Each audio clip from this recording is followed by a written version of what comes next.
Good afternoon, everybody, and thanks very much for signing in.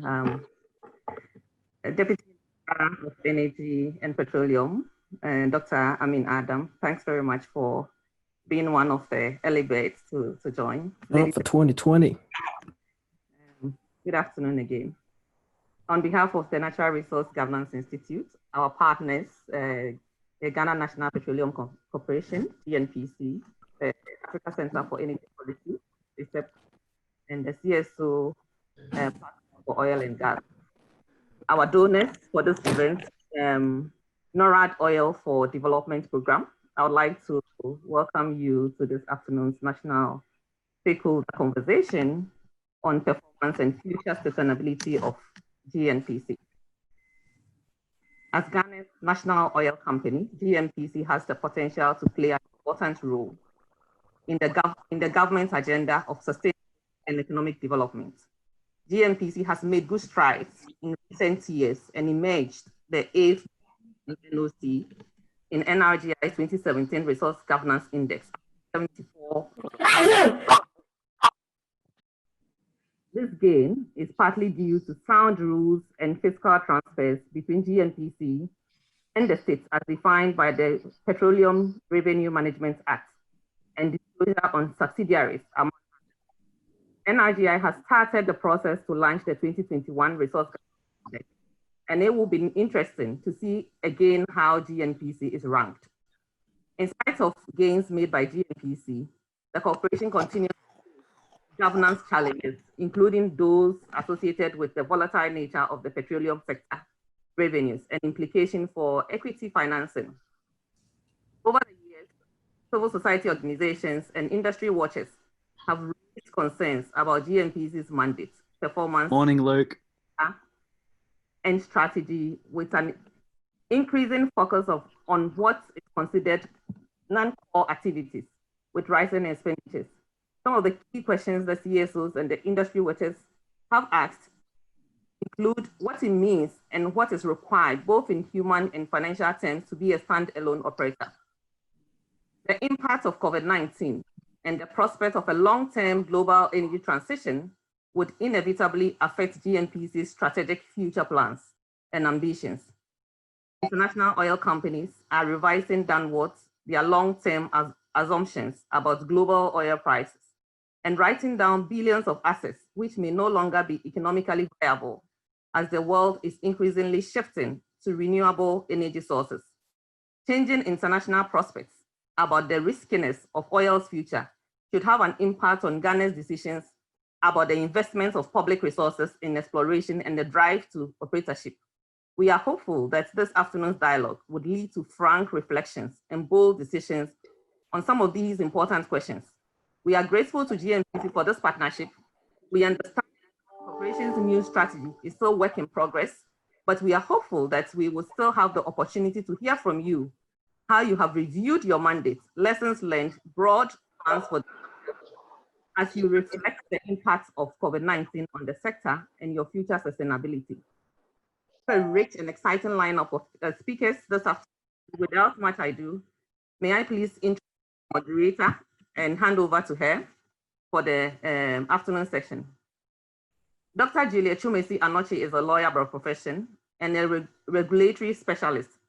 She has extensive experience in regulation and policy development in various sectors within the UK, Europe, and also in oil and gas matters in Ghana, Africa. She is currently the founder and principal consultant of Anojo Efriye and Company, a legal firm based in Accra. Prior to setting up Anojo, she was consultant local content at the Petroleum Commission, Ghana, where she was responsible for the legal and policy advice relating to the passage of Ghana's local content law, LI 2204, its implementation and establishment of the local content department of the Petroleum Commission. Luke, I want to feature in your video. He championed a strategic approach on local development and enforcement in the Jubilee 10 and OCT projects. She was also senior legal counsel at the Ministry of Energy. And please welcome Dr. Juliet Chumesi Anochi. Thank you very much. Dr. J. Thank you so much, Nafi. As usual, it's a pleasure to moderate this session this afternoon. We have some very esteemed speakers who are going to be speaking to us throughout the session. But before we start with proceedings, I will first of all like to set out a few house rules just so that it makes things easy and we can all hear one another, and then we can make sure the session is as enjoyable and as helpful as possible. So can you all please mute your microphones? We seem to be getting some interference. So can you all make sure Juliet, I have a question. Shut down so that we can proceed with the program. I've raised my hand. In terms of questions, there is a set period for Q&A at the end of the session. So can you please not interrupt any speaker whilst the speaker is in full flow, and then reserve why can't we do it now? The Q&A session. There is a button that is provided for questions, so please put your questions in the Q&A, as we will not have the opportunity for people to go live to ask their questions to the speakers. So send the questions in advance and I'll keep a tally of them. If you have a particular speaker that you want your question to be addressed by, can you let us know so that we can let that speaker address your question? So our first speaker for today, if I go to today's program, we are very pleased to have the Honorable Deputy Minister of Energy, Dr. Mohammed Amin Adam, who has kindly agreed to do our welcome address just to set the tone for the session. It's an honor to have him. We know he's a very busy man, so it's an honor to grab him on a Thursday afternoon at lunchtime. Very quickly, I'll just give you a short profile of Honorable Dr. Amin Adam, so you know who he is. I'm sure most of you are familiar with him, but just a quick profile of Dr. Amin. Dr. Mohammed Amin Adam is a Deputy Minister of Energy responsible for petroleum. He was a founder and executive director of the African Center for Energy Policy, ACEP. He previously worked in other public and private organizations as an energy policy analyst at the Ministry of Energy in Ghana, Commissioner of Ghana's Public Utilities Regulatory Commission, and he was also a former Deputy Minister of State for the Northern Region and a former mayor of Ghana's third city, which is Tamale. Dr. Amin holds a PhD in petroleum economics from CEPMLP of the University of Dundee in the UK. He also holds an MPhil Economics and BA Honours Economics from the University of Cape Coast and is a fellow of the Institute of Chartered Economists of Ghana. So Dr. Amin is all yours. I'm afraid I need to restrict your time. You have 20 minutes just to set the tone for us. So I'll hand it over to you, Dr. Amin. Thank you. Hi, Juliet. And just before Dr. Amin comes in, I want to state that I think that we have some hackers here, and so please bear with us, and we will try as much as possible to get them off when they interrupt. But one of the problems that you have to deal with when you have global announcements of events, please bear with us. Okay, thank you, Nafi. Okay, thank you very much, Dr. Juliet. Chumasi, I hope I'm correct with the name. Yes, you I'm are. very happy to be part of these discussions, and then I'm particularly happy about the composition of the panel, because there are experts that are well known to me, and I have no doubt that they will do justice to the subject of discussion today. So the topic is Gmpc, the Gmpc we want. I do not intend to discuss the subject as in prescribing, policies, but to somehow provoke our experts into helping us as a country, Ghana, develop the kind of Gmpc we want to be able to achieve the objectives for which NOCs are set up. But we cannot discuss the Gmpc we want without taking a journey through existing models of NOC. And so I'm going to touch a little on the current universe of NOCs that we have. The fundamental rules differ, as we know, widely in many cases from country to country. Most of them generally have commercial role. That is direct capture of resource rent for their home countries through acquisition and exploitation of hydrocarbon resources. Some operate as purely commercial vehicles, others combine commercial and regulatory roles. As we also know, some even undertake a policy role. This variation in basic roles, in my view, does not seem to affect the commerciality of NOC much in the long term.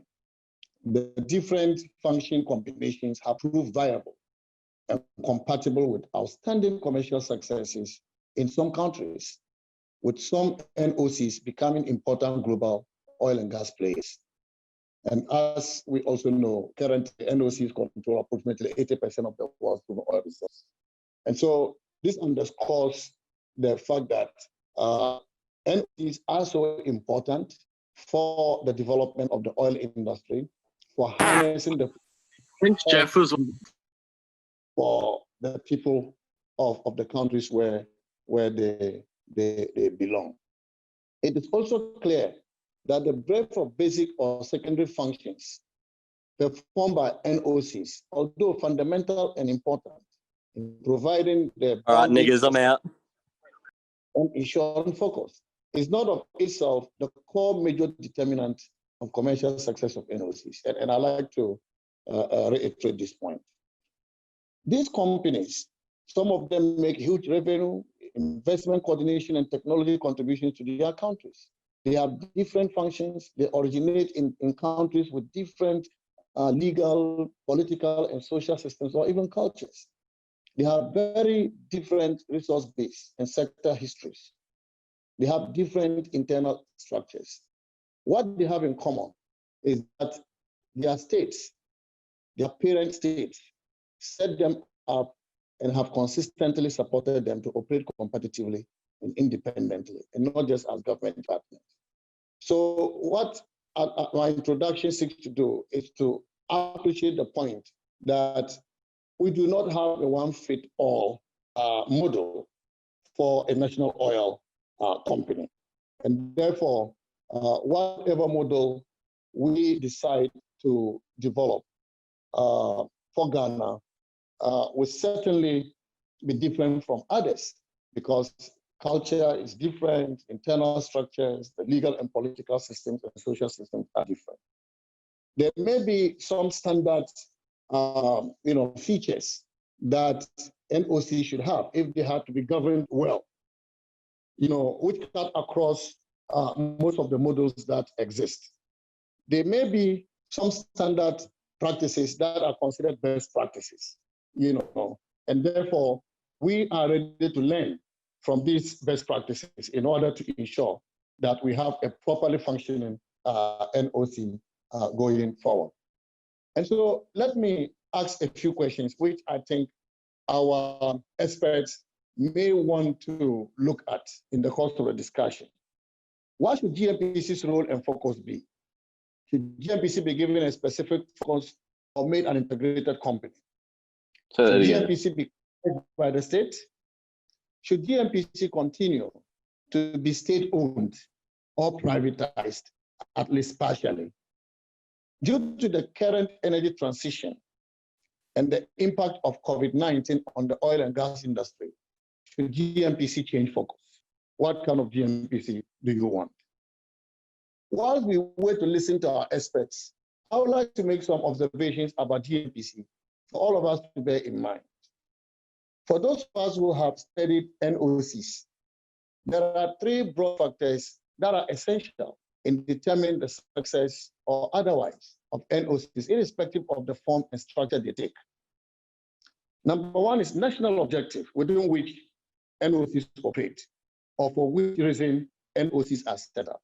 Number two is capitalization. How are they capitalized? How much resources are made available to them? In what form of capital can they aspire for? Where should they acquire this capital from? And then the third one is the governance, and that is strategic, operational, and financial autonomy, if you like, of the company. On national objectives, even purely commercial NOCs do not focus solely on profits. NOCs play roles that far exceed private sector corporate social responsibility.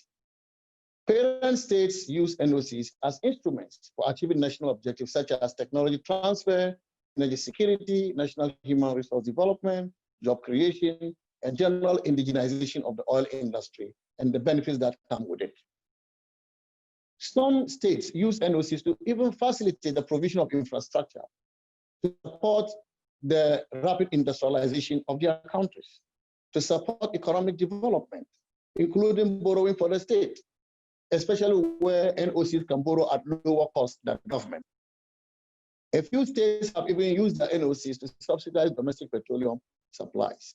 So these varying roles necessarily evolve over time in response to the dynamics of the global oil industry, but also in response to the changing national economic development objectives of the countries.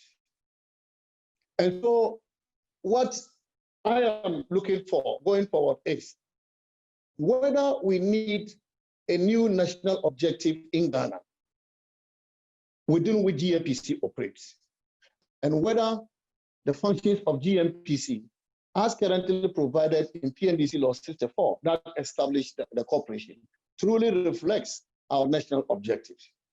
And whether, in view of the current energy transition and the effect COVID-19 has brought to the oil and gas industry, whether we do not need to change our national objective within which Gmpc should operate.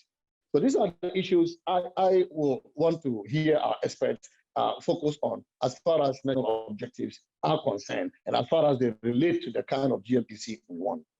The second issue, Gmpc's capitalization.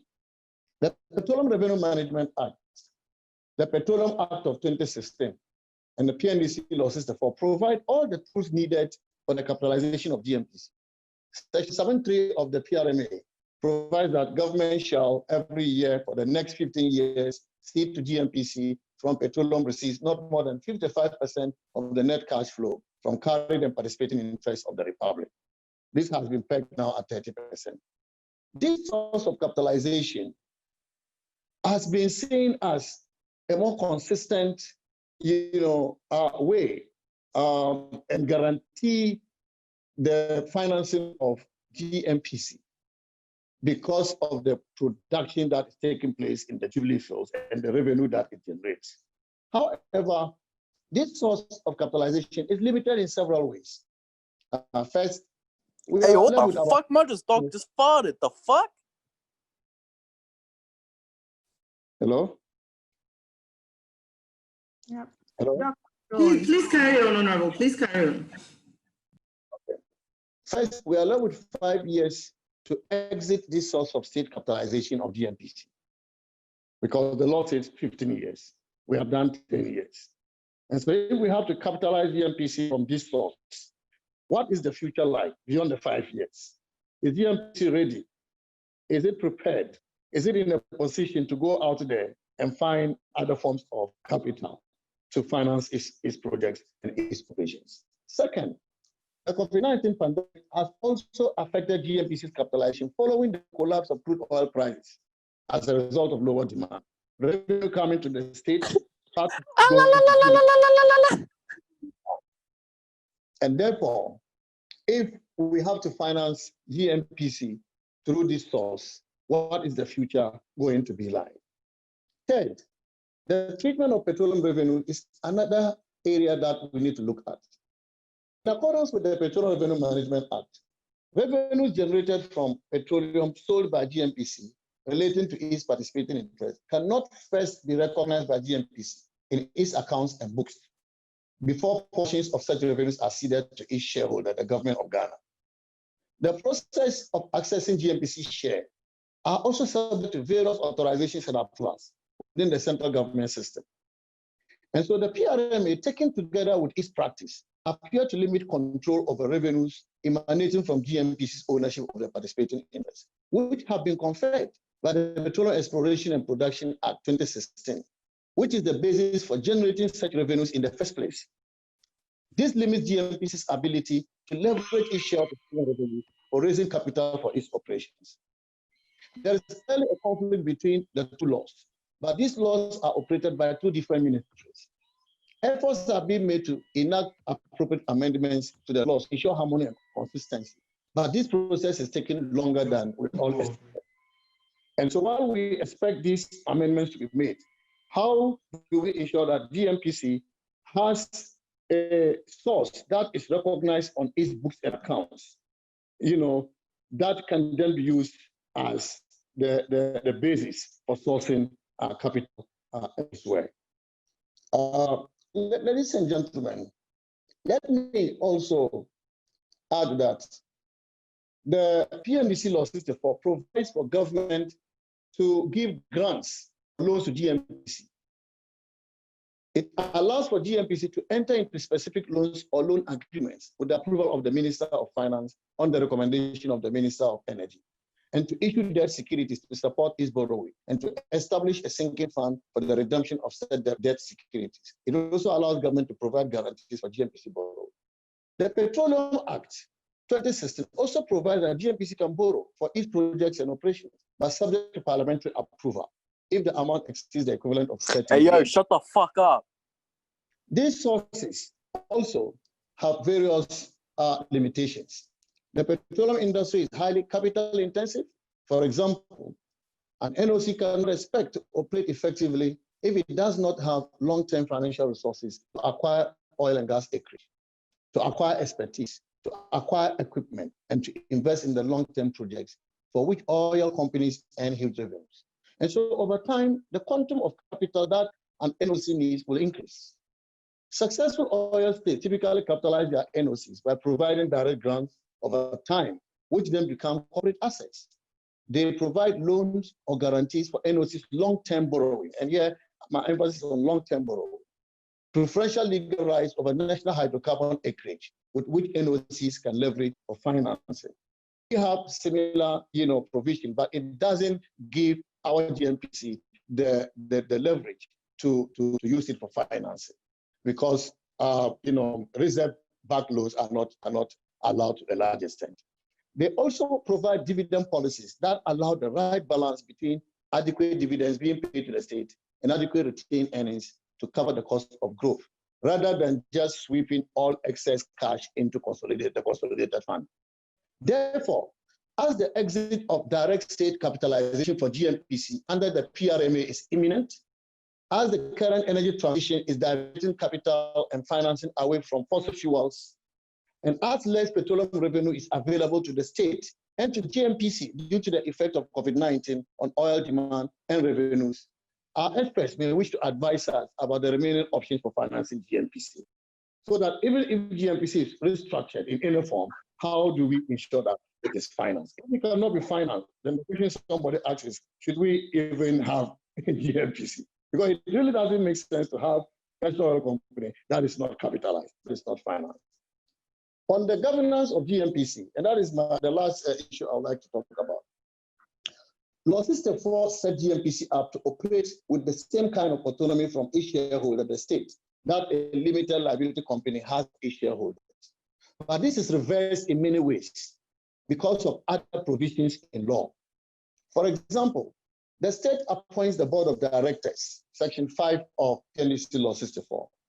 Parliament approves the annual work programs and budget of Gmpc. The state also approves petroleum agreements, which defines the share Gmpc is entitled to, etc., etc. And so many people and commentators have declared that a governance structure with such huge state involvement is disabling for the commercial operations of the companies, and have called for limitation on the role of the state in the operations of Gmpc for that matter. There are others, and I'm sure we have some of this on this panel, who have called for strict scrutiny of the same Gmpc's operations. And so we are really not sure where we want to go.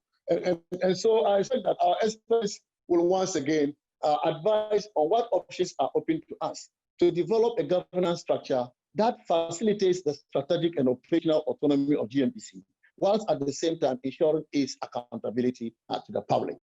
Because I have to mention that while best practices support these calls that have been made by commentators, the role of the state also borders on constitutionality, especially relating to matters of resource ownership, presidential prerogative to appoint officers, and oversight requirements. But amending the constitution can be quite cumbersome and expensive.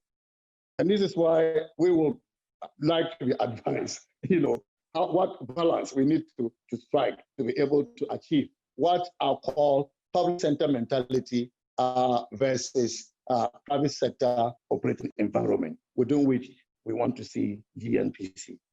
So these are my comments and observations, and I'm looking forward to a more comprehensive discussions of the kind of Gnpc that we want from our experts. And I thank you for your attention. Thank you so much, Honorable. That was very insightful. For those of you who have just joined us, we just had the Honorable Deputy Minister for Energy, responsible for petroleum, Dr. Amin Adam, and he did just our welcome address. And he has given us food for thought. He hasn't told us the Gmpc that he wants, but rather he has raised a lot of questions for the experts on this conversation, hopefully to be able to answer those questions. Dr. Amin walked us through the background of Gmpc, all NOCs, the sort of pressures that NOCs are under. He spoke about their governance, he spoke about objectives, and he left us with a very big question. And I think what I would like to say to Dr. Amin is that we're very happy to hear that he's listening as to the sort of Gmpc that we want. And we hope that once we come up with the Gmpc that we want from the political angle, they will also push the Gmpc that stakeholders are asking for, so that ultimately we will all be happy with the outcome. Thank you so much, Dr. Amin. I hope you will stay with us through the Q&A so that if anyone has any questions for Dr. Amin, he will take them. So please send them through the Q&A button so that I can make a list and pass them on to him once the time comes. Thank you so much once again. We now move on swiftly to our second speaker. The House rules, to remind you of the House rules once again, can you please switch off your microphones so that we don't get interruption? Unfortunately, for those of you who have joined us, just to let you know that we also have some unwelcome guests who appear to have somehow joined us, and that is because the advert for this program went viral, and so there are people who have tried to join in who unfortunately have not been invited. So please disregard those interruptions that come in so that we can carry on. Unfortunately, that is the world that we live in. Now we're doing things online, so it comes with some of these challenges. So we do apologize for that, but please bear with us and disregard those interruptions once they come in. Thank you so much. Our next speaker is from Gnpc. Since we're talking about Gnpc, we can't talk about Gnpc without getting someone from Gnpc to actually come and tell us their side of the story, what they intend to do. So Gnpc is here to update us on their sustainability strategy and commercial goals. Hopefully that should go some way in answering some of the questions that Dr. Amin is posed to us this afternoon. We have the person coming from Gnpc is in the person of Mr. Joseph Dazi. Mr. Joseph Dazi is a general manager, commercial division at Gnpc. He has been in that position since 2017, and he has overseen corporate strategy, marketing, gas business, new business and investments departments of the corporation. Mr. Dazi has been a member of government negotiating teams in negotiating petroleum agreements and has also represented Gnpc as a member of the Joint Management and Finance Committee meetings with operators of the various operating fields in Ghana. In terms of academics, Mr. Dazi holds an MSc in General Management, he has an MBA in Finance, and he has a BSc in chemical engineering. So ladies and gentlemen, Mr. Dazi from Gmpc. Mr. Dazi, over to you.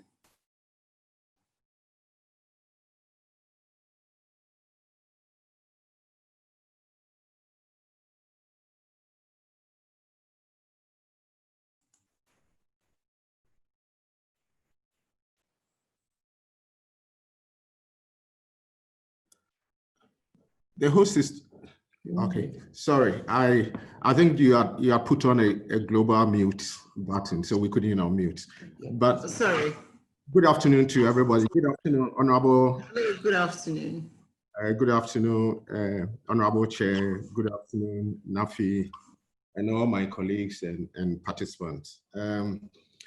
We will give, my presentation basically will focus on two broad areas. Will give a historic overview of Gmpc's operation, where Gmpc started and where Gmpc's come from, and then basically situates our current strategy, strategic agenda based on some of the lessons learned and also some of the impacts that as a corporation we've experienced or suffered from the COVID and other negative occurrence as far as the oil and gas sector is concerned.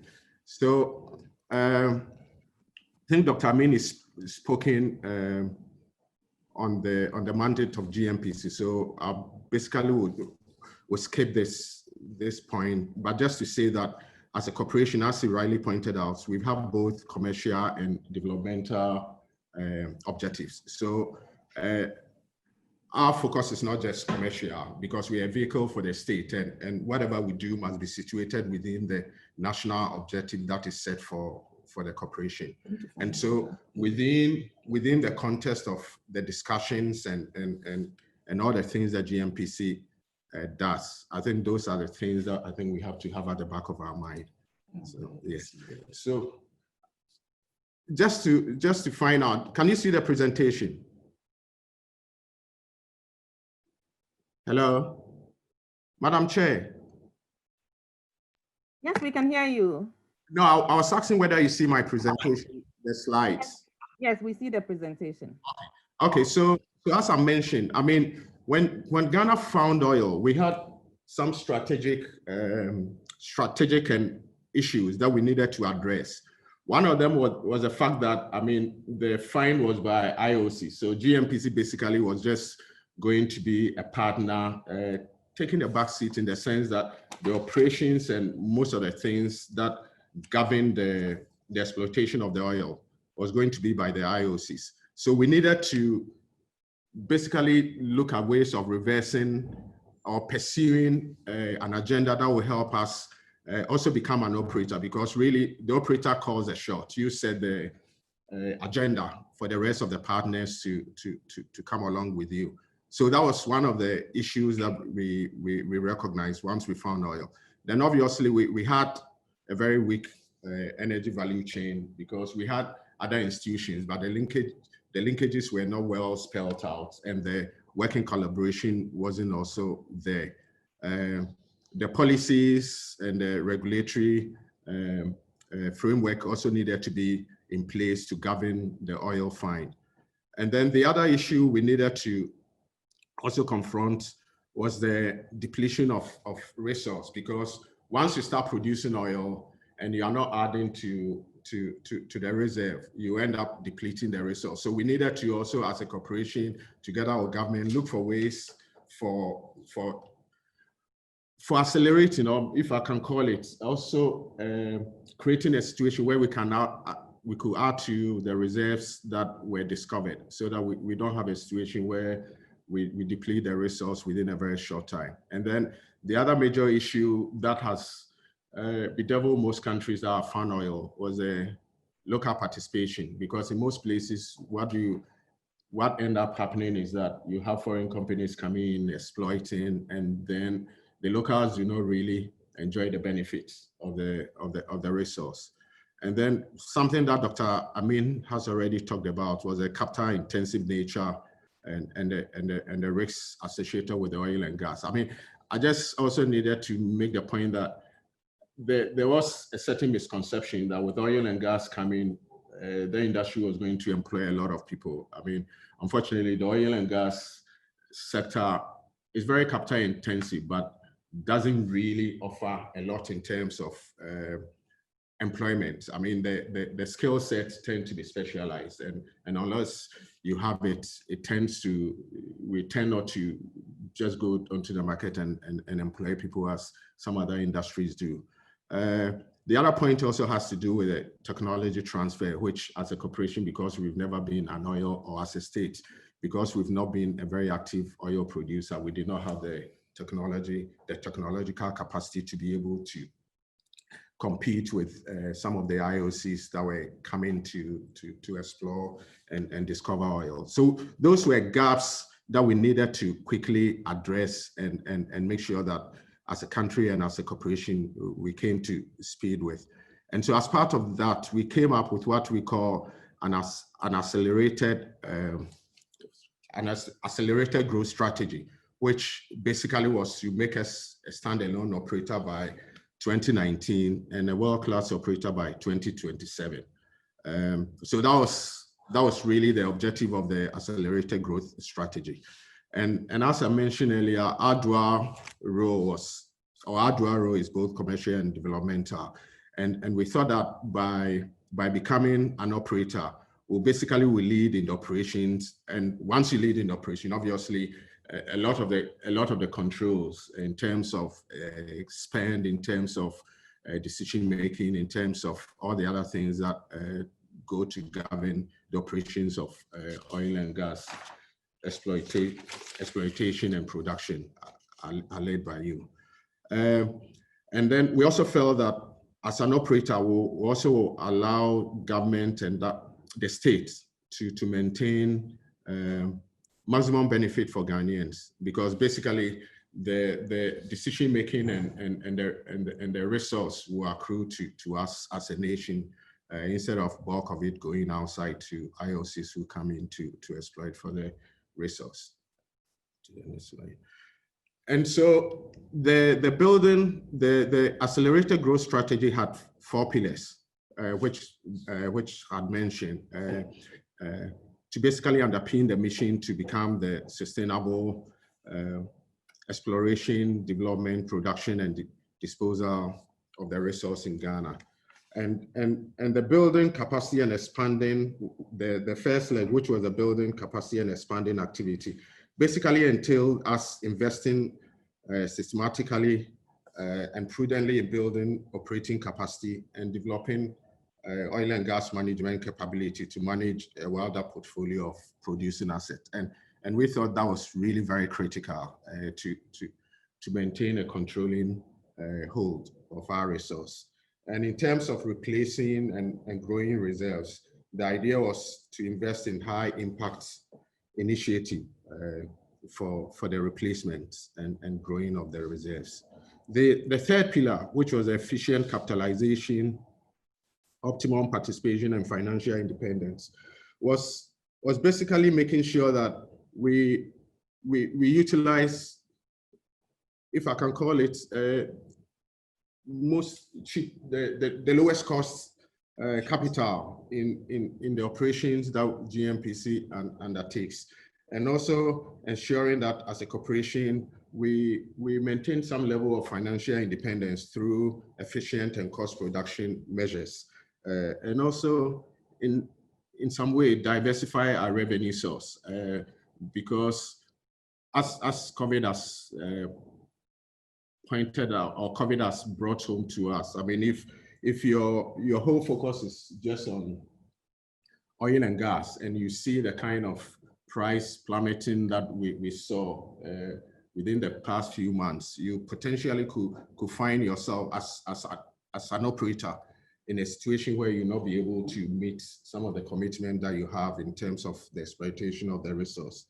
The last of the leg was enhancing sustainability through local government, local content development, and corporate social responsibility. And I think this is an area where a lot of Ghanaians tend to feel very emotional about. There's a lot of emotions when it comes to this particular area. But the whole idea behind this leg was to catalyze the creation of appropriate environment for Ghanaian participation, and then to also focus the CSR activities to enhance the positive impacts of the find of the oil and gas resource, especially in the areas where they served as frontline to the activities of the industry. And so some of the things that we came up with was to through education, training, economic empowerment, and environmental and social amenities to help empower some of these communities to also benefit directly from the resource that was basically being exploited. And so as part of this accelerated strategic agenda, the journey that we decided to pursue, or the journey that we've pursued since 2012 when we found oil, was to initially look at all the other potential prospects where oil can be found in this country. And one of the things that we recognized was that it was cheaper to explore for oil onshore. And so we began the geological study on the Prioritization basin. We formed a subsidiary that basically could commercially take interest in some of the highly prospective areas. And then we also established a joint operating company model. And for us, that was one of the ways where we could accelerate capacity building, technology transfer, and all the other things that were needed to help us achieve the strategic agenda that we have set for ourselves. Yeah. And then, so in 2016, we commenced the pre exploration activity in the Prioritization basin. We established key subsidiaries in the oil and gas services, processing and trading to help us build capacity towards the operatorship. We acquired additional commercial interests in 8 blocks. We also had, at the time, Jubilee and 10 had started producing. And so we were taking very active, or were very active participants in the operations of Jubilee and 10. In 2019, we had acquired and processed close to 1,900 2D seismic data in the Prioritization basin. We had operationalized some of these key subsidiaries and making a lot of progress as far as those were concerned. And we're looking at where we have become joint operator of 2 blocks. We had oil and gas production from 3 fields. Sankofa, Gnpc had then come on stream. So instead of the initial 2, we had 3 fields now producing. And then we had also commercialized the indigenous gas that were produced from these fields. We had mentioned earlier that one of our objectives was to become a standalone by 2019. Obviously, that target had not been achieved. So we needed, because of circumstances beyond the control of the corporation, so we had to reset and decide that the agenda of becoming a standalone needed to be pursued aggressively, and we still maintain the Prioritization basin as a vehicle for us to do that. And I think we've done a lot of work as far as that is concerned. We have acquired enough data for us to establish that there is a working petroleum system there. The 2 blocks that government gave to us as a result of the bidding, the building process that we went through, we aggressively pursuing with parties and partners to be able to achieve that agenda. And so as a corporation, I think that that was a journey that we decided that we needed to pursue to address some of the strategic challenges and must-win battles, which is basically the point that we've made earlier, that we needed to make sure that we regrow, we needed to grow the reserves and find replacement for some of the resources that have been exploited.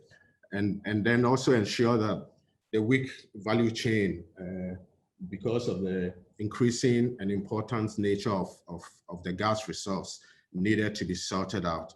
The nature of the joint venture partners that we have, we thought that we needed to find a way of bringing partners who have the necessary and the requisite capacity to be able to help us achieve the accelerated growth that as a corporation and as a country we've set for ourselves. The other point, which is a challenge and which is a must-win battle, which I think Dr. Amin spoke about, is the financial independence and this effect on our strategic execution.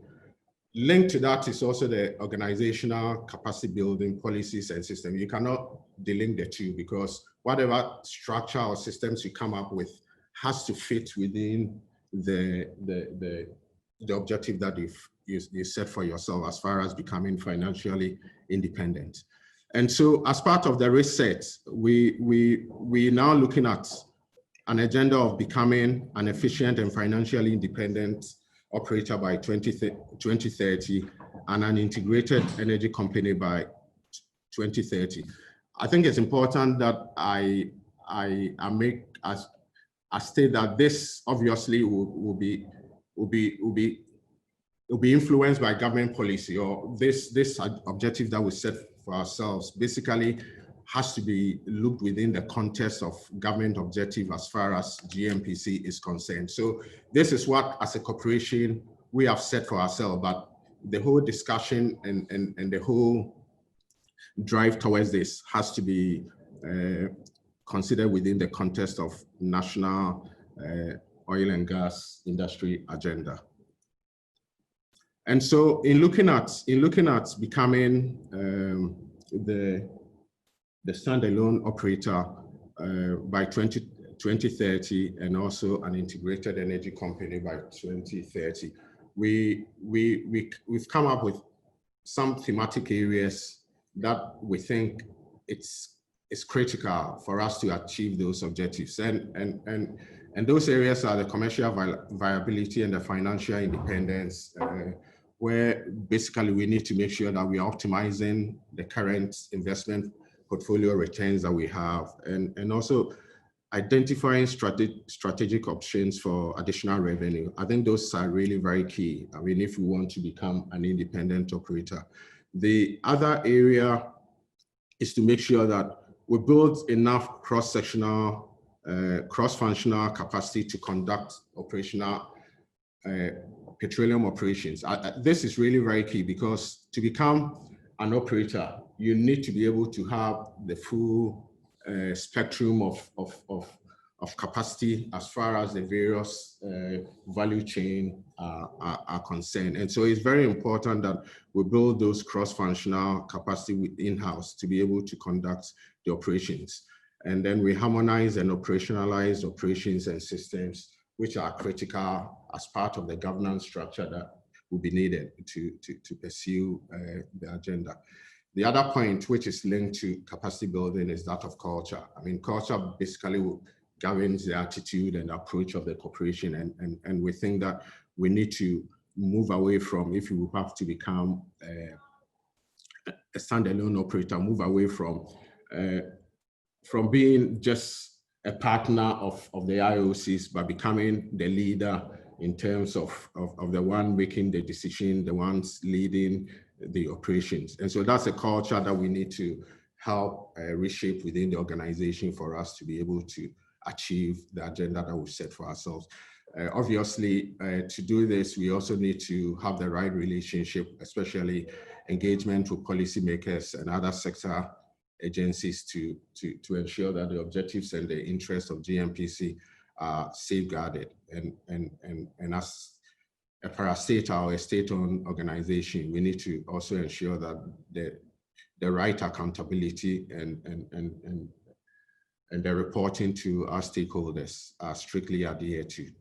We need to also engage in dialogue with all the communities and make sure that as a corporation, we're meeting the developmental needs of the communities within which we operate. And then because our industry is an international company, there are standards within which companies in the oil and gas sectors operate. And so we also need to ensure that those standards, those that we already don't have, we accelerate the process to acquire the standards as far as HSE and governance are concerned, and also the international benchmarks for an operator. And so those are the 5 areas that we have set ourselves as key strategic initiative for us to become a standalone operator by 2030. So as I said earlier, I thought I needed to give a historical overview and also outlook as far as the corporation is concerned. And so I come to the challenges that the oil and gas sector has experienced as part of the COVID pandemic, and proud to, and this impacts our basically we'll look at it in 2 areas. I look at the global impacts, and then I look at the Gmpc, or for that matter, Ghana specific impact, because it's important for us to appreciate that we operate within an international environment, and we cannot be an island unto ourselves. Whatever impacts on the in the industry basically also affect us. And so prior to the COVID impact, we had already started experiencing some falling oil, some weakness in the fundamentals as a result of the US-China trade war, which basically was impacting on global growth and kind of suppressed demand for oil. And then there was that fight also between the Saudis and the Russians for market share, which lent to oversupply in the market and basically depress the oil prices. And then we had the unfortunate, or we still have the unfortunate incident of COVID, which basically served as a coup de grace to some of the weakening fundamentals that we started experiencing in 2019. And that basically led to a situation where a lot of companies had to reset and a lot of companies had to rethink, because obviously investment decisions were becoming more difficult to make because of the low prices and because a lot of countries and also a lot of companies were looking at cheaper and also environmentally friendly source of energy. Raising financing became a bit more difficult for a lot of IOCs and NOCs. And so what we realized was that a lot of FIDs were put on hold, some were deferred, some were suspended. And for NOC, which we need NOC like Gmpc, which basically has set itself the agenda of accelerating replacement and growth in our reserves. That really was a huge blow to us. And so once you look at this global picture, then you get to appreciate some of the things that Gmpc as a corporation needed to do to basically to mitigate some of these challenges that we have and still maintain the agenda that we set for ourselves without really any handicap as far as our objective of becoming a standalone operator is concerned. So if you look at, I mean, these are statistics that we thought we needed to show, but I guess we are fully abreast with the challenges that we've experienced as far as the oil and gas sector is concerned. We've seen serious decrease in activities in the areas of exploration, in the areas of new acquisition, and Ghana hasn't been an exception. Some of the partners that we've worked with have deferred. Some of them have suspended some of the activities because the numbers and the environment really doesn't look too good. Added to that were also operational challenges that we've had as a country. Obviously, our borders were closed, so we couldn't bring in people as we normally do. Most of the staff who work on the fields and on the FPO, so they work for certain periods, they go out and they come in. But once you have these challenges, you needed to find a way of addressing some of the health and safety requirements that are needed in the operation. And with these challenges, some of the OPEX get increased because you need to then find ways outside the normal routine that has been established for bringing staff in, and that basically leads to increase in OPEX. But as a corporation, we recognize that it cannot be business as usual. So we needed to revise our budget for 2020 because our revenue had declined because of the falling oil price, and we're estimating that our revenues were going to be impacted negatively by about 34%. And so we had to look at our numbers and revise, and we had to slash close to about 30% of our expenditure budget to be able to accommodate the challenging falling oil price. But as I said, the strategic response and the risk mitigation, which we needed to reset to make sure that we will not continue to suffer the impact of the negative oil price, was to accelerate and focus on becoming the operator for the onshore Voltairean basin. And as I mentioned earlier, this is critical because as an operator, you basically get to manage the resource as far as the operations of the project are concerned. And we thought that if we accelerate that, it then gives us the opportunity as a country to make strategic choices as to how we do stuff instead of basically relegating it to the prerogative of the IOCs and based on whatever strategic decisions that they make, which may not necessarily be aligned with the Ghana strategic objective. And so that's an agenda that we continue to pursue. And we think that in a lot of ways, especially because we've seen the declining importance of probably, let me put it this way, oil and gas no longer holds the premium that it used to have as far as the world economy is concerned. You've seen a move to cleaner fuel. And even if you look at the stock market, you realize that in the past, some of the big capitalized companies were oil and gas companies. Increasingly now, you're seeing the IT companies or IT-related companies now assuming the forefront of being the world best or the world highest capitalized companies.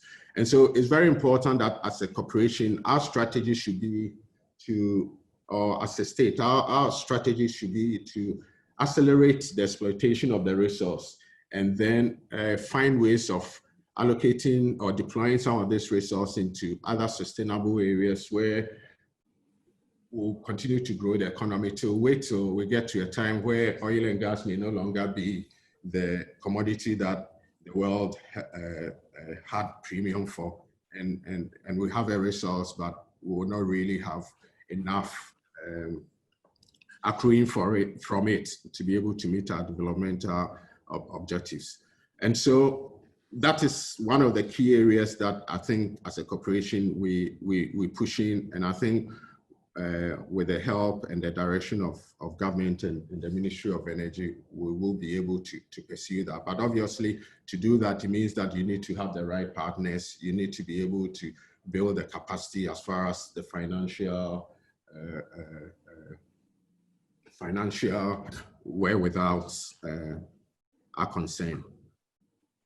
Mr. Dazi, if I can just interrupt very quickly.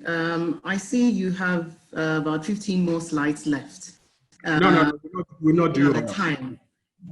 So is it possible that you could? So I think the core of what I wanted to talk about, I've already gone through it. But let me just come out with some concluding.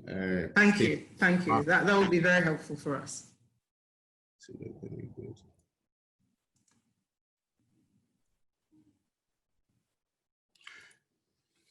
So in terms of conclusion, I mean, we focus on strengthening our accelerated growth, as I mentioned earlier. And I think it's important that we have to pursue the efficient exploitation, development, and disposal of the resource. I think that is really key. Obviously, the pandemic has impacted on the upstream operations, but pandemic is something that will pass. I think what is really critical is that we take advantage of whatever remains of the global approach to oil and gas exploitation and accelerate the exploitation of those, because if that shifts, we may find ourselves at the back end of the desert, really looking for people to exploit our oil and gas industry, and even raising financing may be a challenge. And then there's, like I said earlier, once we generate enough resources, there's a need for us to diversify into other areas to be able to sustain the growth agenda as far as we are concerned. There are areas that I've not touched on because obviously the model that Gmpc comes up with has to be a model that fits within the national agenda. And so I will not profess a model, but what basically we've talked about is a strategic agenda and a strategic approach that we want to pursue as a corporation. And whatever model that we come up with, we'll have to find a way of situating those strategic initiatives within that model to be able to, as a corporation and also as a nation, achieve the agenda that we set for ourselves. So thank you. Thank you so much, Mr. Dazi. Sorry I had to cut you there, but that's because I see the time fast running and we have a few more speakers to come and the Q&A as well. So I'm sure your presentation will be made available to all the participants so that we can go through the other slides that we were unable to view because of our time. So we're moving on very swiftly to the next item on the agenda, which is we have our next speaker is Patrick Heller. Patrick is one of NRGI's own. Patrick's work at NRGI focuses on several core elements of natural resource governance, including the management of state-owned enterprises, legislative and regulatory reform, and oil and mining contracts. Patrick has worked on legal reform, governance, and governance initiatives in the developing world for more than 20 years for organizations including USAID, the US State Department, the Asian Development Bank, Creative Associates International, and the International Center for Transitional Justice. He is a visiting fellow at the Center for Law, Energy, and Environment at the University of California, Berkeley. He holds a law degree from Stanford University and a master's in international relations from the Johns Hopkins School of Advanced International Studies. So ladies and gentlemen, this is Patrick Heller, who will be speaking on the impacts of COVID-19 and energy transition on NOC's operations globally, challenges, opportunities, and recommendations for maximizing value creation and enhanced performance. So Patrick, you know the drill. You have 20 minutes, and please keep a close eye on your chat button because I will be giving you a time count as you go along. Thank you. Great. Thank you so much, Dr. Trumasi, and thanks to all of the other esteemed panelists. It's a pleasure for me to be joining you. I'm in California. It's 7 a.m. right now. I have my morning coffee, but thinking of all of you in Ghana.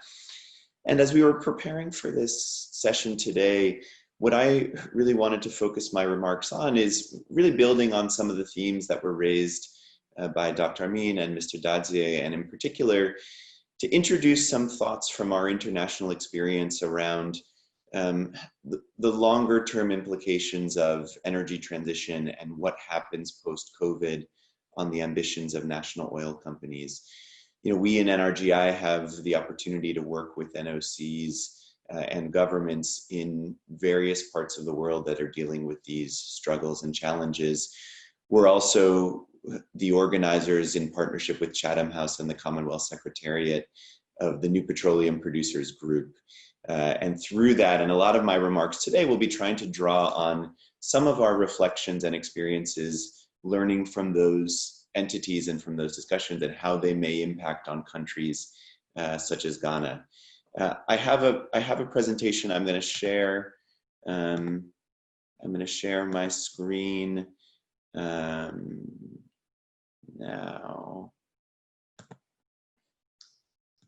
Sorry, give me just a moment. And if you can't see my screen, Juliet, let me know. But otherwise, I'll just proceed. I can see your screen, Patrick. Please go ahead. Thanks so much.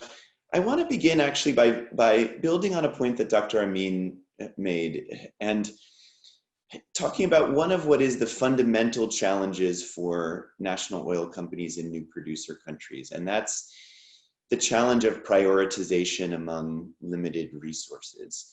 And you'll see that I've just listed a handful of the things that NOCs are called upon to do in new producers. And following from Mr. Dadzier's presentation, there are a lot of expectations that are put on national oil companies. And I want to be clear, and I want to respond to something that Dr. Amin asked, which is, you know, in my view, the question about how to prioritize among all of these different competing or challenging agendas for an NOC is not a question to be decided just by the NOC itself. It has to be the product of a national process of dialogue and a national process of decision-making with government playing a central role. You know, in a country in a situation like Ghana, which is new in the oil business with relatively limited discovered resources, prioritization has always been important as we think about a future for the oil industry that might be changing and a future that might be less golden than might have been assumed 5 years ago. The question of prioritization for what the NOC is going to do becomes even more important. That's really the theme that I want to hammer in over the course of the discussion today, that a process of making strategic choices and not overburdening the NOC with a set of ambitions that is fundamentally too large to be realized is really critical, making trade-offs. I'm going to focus in particular on 3 strategic questions that, from Mr. Dadzier's presentation and from our own knowledge of what's going on in Ghana, I think are really critical for Gnpc, but are questions that we're seeing being realized or being explored by NOCs all over the world, including in new producer countries. 1, what kind of upstream role should the company pursue? 2, should the NOC pursue a role as a clean energy provider? And 3, how can the NOC finance its activity, and how should the fiscal relationship between the company and the state evolve? All of these are questions that look a lot different today than they did in 2011 when Ghana started producing oil. And I think it's time, and I think it's important to re-examine these questions, the trends that we're seeing in the world today. So I'm going to go very briefly through a couple of near-term implications or facts on COVID. Actually, Mr. Dadzier covered these largely in your presentation, and so I don't think I need to go through them all in much detail. One is that the analysts who are really focusing in on the industry believe that demand is likely to stay low at least for the next couple of years. This is a graph from Rystad Energy Research, but you'll see similar analyses by the US Energy Information Administration, the International Energy Agency, other leading private sector oil analysts, that the expectation now is that COVID will keep demand below 2019 levels, at least up through the end of next year. and possibly longer, depending on how the virus is. So, while we have seen some recovery, the depressed demand is likely to be with us at least for the next year or so. This also, as our colleagues from Gnpc said, has a big impact on what kind of investment we're likely to see in the marketplace in the next couple of years. Here's Rystad's figures. Overall, they project that this year we'll see a 24% decline in upstream investment in the oil and gas sector, and that decline will get even potentially a little bit worse next year. So as Mr. Dadier said, the current environment is a really tough environment, and that matters for Gnpc as it's looking for partners. It matters for Gnpc as it's exploring its own investments as a company. And so I shared a little bit about the demand scenario. The impact or the interface between demand and prices is complex.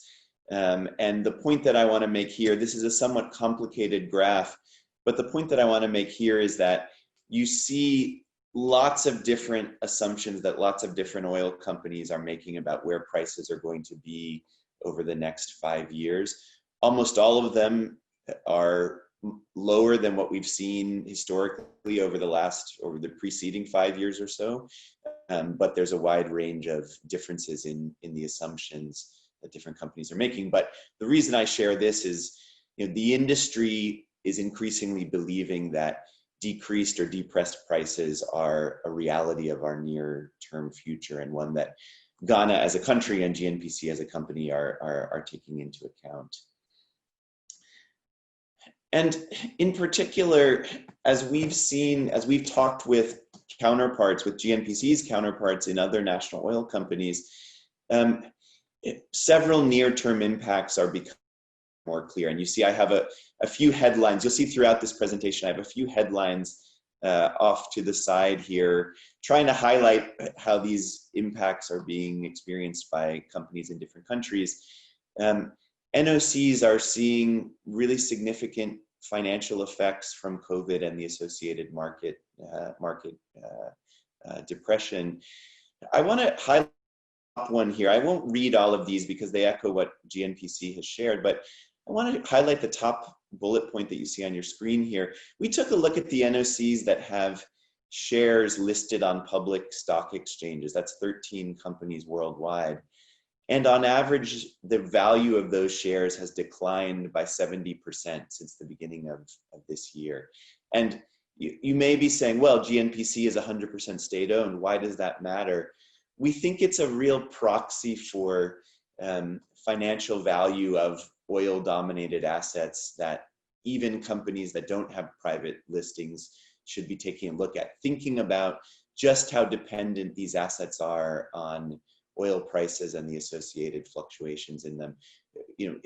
This is an important impact for right now, but as we think about the future, and that's what we'll come to now, thinking about the value of the investment that Ghana is making in this industry, I think is really critical. So that's the short term. I want to shift now to thinking a little bit about the long-term implications. And the beginning point that I want to make is none of us knows what long-term oil prices are going to look like. As we,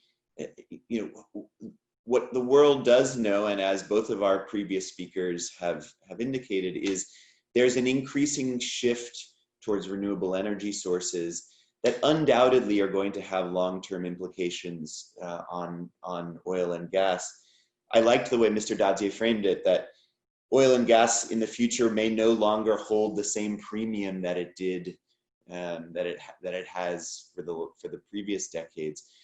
We don't really know how fast this energy transition will be. We don't know how dramatic it will be. But one of the things I think that in the countries that we're working, COVID has really done is awakened a lot of people's thinking, and thinking about this being what one of our colleagues called a dress rehearsal for the potential for structural decline in the oil industry. And I think it's really important that we all take this as a wake-up call as countries are thinking about the investments that they're continuing to make in the sector. The graph that you see here, I don't know how clear it is. Oh, I just lost, hold on, sorry about that. My screen share just turned off. Apologies, there we go. And Juliet, again, tell me if you don't see it, but otherwise I'll assume. No, I see, Patrick. Okay, thanks. So the blue line that you see here is a diagram of what we've known for a long time, right? Oil is a cyclical industry and a volatile industry. So we are likely to continue to see prices rise and fall. But the question over time, what does the overall trend look like? And there's a possibility that the decline will be gradual over time, but there's also a possibility that that structural decline will be more dramatic. And as Ghana's thinking about how to make decisions about what Gnpc is doing, I think taking into account both of those possible scenarios and making decisions accordingly is really critical. This is just one, I won't go into detail just for time on this. This is from the International Energy Agency. Even within one agency like IEA, there are different scenarios around how fast oil will decline. So under what they call what their sort of status quo approach is, the decline may be slower. Actually, we may have relatively flat oil demand in the world. But under a scenario where the world gets more serious about climate action and in which technology continues to evolve rapidly, oil decline might be more rapid. Again, there's lots of different scenarios. I could show you 10 graphs like this, but to say that uncertainty is something that we all need to be wrestling with. So there's a lot of uncertainty, and we don't really know where things are going, but I want to highlight that lots of international oil companies are revising their expectations downwards, particularly European oil companies. I'm an American. The American companies haven't done this as dramatically. But even over the last 6 months, we've seen $87 billion in write-downs by international oil companies. And what does this mean? It means that these companies have revised downwards their own assumptions about what the long-term prices of oil will be. And that projects that they used to think were viable, they no longer think are going to be viable projects. It means that these companies are taking a more pessimistic outlook on the future of oil and adjusting their plans accordingly. And what they've all said is the focus is going to be on low-cost assets and de-risking their portfolios. So as IOCs are doing this, NOCs need to be increasingly thinking about these risks in their own strategies. Some IOCs have also expressed big ambitions to transform into energy companies with a particular focus on investment in renewables. Lots of the IOCs have made these announcements and said, okay, in the future, if we want our business to be viable, we can't be so exclusively focused on fossil fuels. We need to look at how we can be providers of renewable and clean energy. I show this graph on the right here, which is also from Rystad, to show that there's a big variation in the level of ambition of these goals. Some of them are somewhat lip service, others are fairly fundamental in terms of the investments. Now, I think the point Dr. Amin made is really important here, that NOCs are not the same as IOCs, and NOCs have a much wider mandate than IOCs do. I like to talk about these three different roles that NOCs play. One is the cash cow role, what I call the cash cow role, maximizing fiscal revenues that the oil sector generates for the government, transforming oil in the ground into revenues that the state can use to finance development. And I know Gnpc has played an important role in that already. The profit center is becoming a operator with efficiency and with real profit orientations. And then what I call this state supplement role, it's providing social and public services. All of these roles are important parts of NOC's mandates, but all of these roles are impacted or need to be impacted by a view on what the future of oil and gas might look like. And therefore, coming back to this question, how do NOCs prioritize and where are investments focused? And I'll say that the sum is important here, some NOCs and their governments have started to adapt their strategies for achieving these core mandates. We see NOCs all over the world who have started to say, okay, we're investing in renewable energy. This is a graph from YPF, which is the Argentine NOC, which is partially publicly traded. They have a very ambitious strategy for renewables. Others in the Middle East and North Africa, in sub-Saharan Africa, have announced renewable energy ambitions, but still at a relatively small level right now. And in the new producers group and in our interactions with new producer countries, we see that lots of NOCs are at what sounds like maybe a similar stage to where Gnpc is, although I won't speak on Gnpc's behalf, and saying, we want to look into this, but we haven't really gotten started in depth yet, thinking about how to adapt our mandate. One of my preceding speakers mentioned asset stranding, and I think it's a really important risk that Ghana needs to think about, and it has particular connections to Gnpc's operatorship ambitions.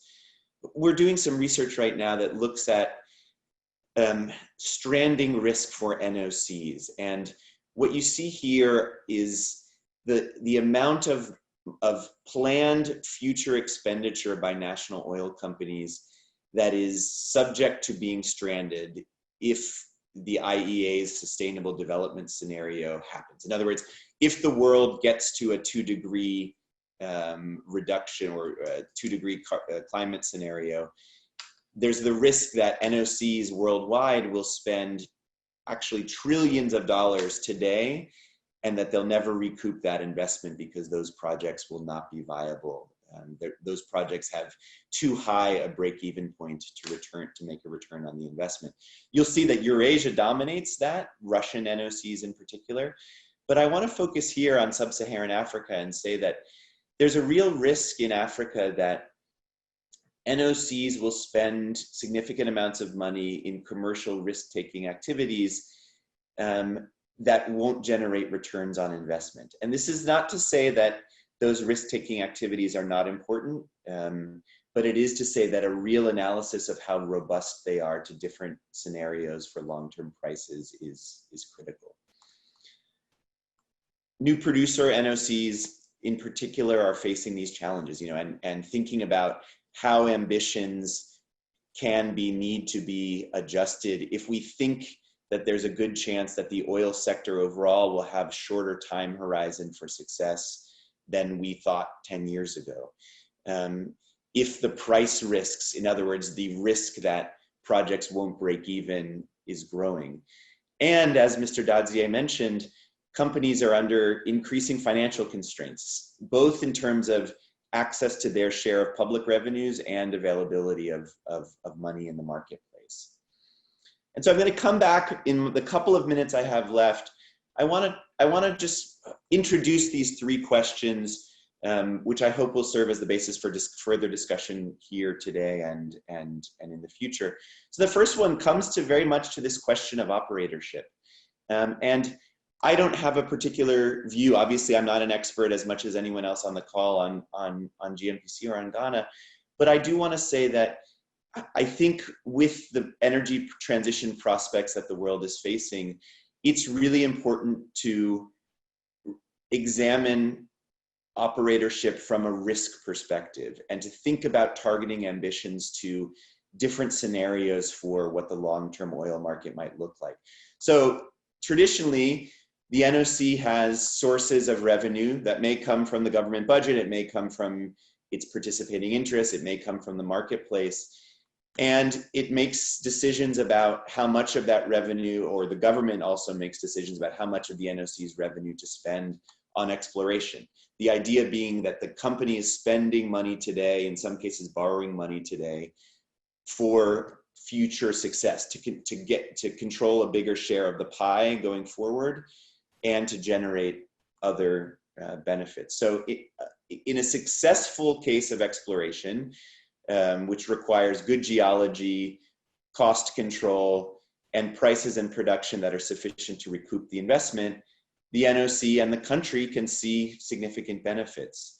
But as we all know, oil is a risky business. And so in cases where a company spends money on a project that doesn't succeed, then essentially there's a risk that there's no return, and that public money or the money that the NOC has used doesn't generate the benefits that have been anticipated. And what I want to say is, not that those goals are not important, but global energy transition will undoubtedly make success harder. It reduces the timeline that NOCs have to experiment, and therefore a kind of risk-reward assessment on what kinds of conditions would be necessary in order for different kinds of operatorship to return success is really important. I see I'm running out of time. I want to just introduce this question of, oh, there went my timer. Introduce this question of, essentially, as NOCs are thinking about becoming clean energy providers, there are a lot of potential benefits.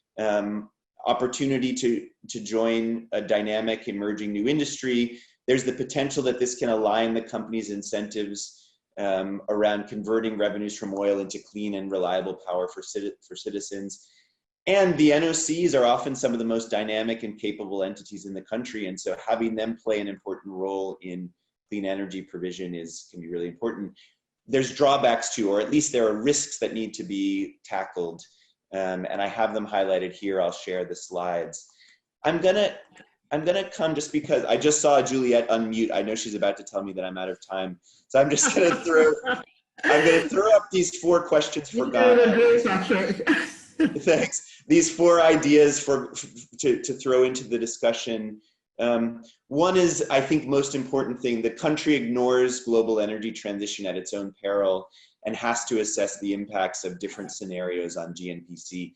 We don't have certainty about what energy transition will look like. I think we do have certainty that there's some emerging and dynamic impacts that have to come into the decision making. 2, strategic priorities are critical, making tough choices on trade-offs. It's even more difficult than ever to try and do everything. And so making tough choices is really important. 3, updating the risk-reward analysis of operatorship is important at this moment. Both what kind of operatorship makes sense, and what are the risks of asset stranding under a variety of different scenarios. And then finally, as always, consistent benchmarking and accountability is absolutely critical for the successful execution of any of these goals. And I know Gnpc has been putting more thinking into that. I think as a nation, Ghana needs to continue to think about what the definition of success will be and how the company can be accountable for achieving that success. So thank you for your time. And I'll look forward to the discussion today and going forward. Thank you so much, Patrick. Thank you. And thanks for keeping to the time. There's a bit of a challenge at the moment because there's so much to say and there's so much that we want to hear. But unfortunately, time is not with us. So we need to try as much as possible to stay within the allocated time. So thank you. For those who have joined us, just very quickly, just to recap on where we are. We have already had the Honorable Deputy Minister for Energy, Honorable Amin, Dr. Amin Adam, who set the stage by posing some very, he said he was going to provoke discussion. And he reminded us that NOCs are not usually one size fits all, and Gmpc has certain challenges that it needs to deal with, the issue of capitalization, governance, and also the strategic objectives of Gmpc. Then we heard from the horse's own mouth. We had a presentation from Gmpc, and they kindly told us that their strategy going forward is to ensure that by 2030, they would be an efficient and financially independent operator. And then going forward from 2030, they hope to be an integrated energy company beyond 2030. I'm sure you're all dying to find out what that actually means in practice, so we'll get there in the Q&A. Then we had Patrick, who kindly came to remind us of the priorities of NOCs, the overarching challenges that NOCs are facing, the issue with energy transition at the moment, and he helpfully reminded us that the COVID situation appears to be a dress rehearsal for what the future might want to look like.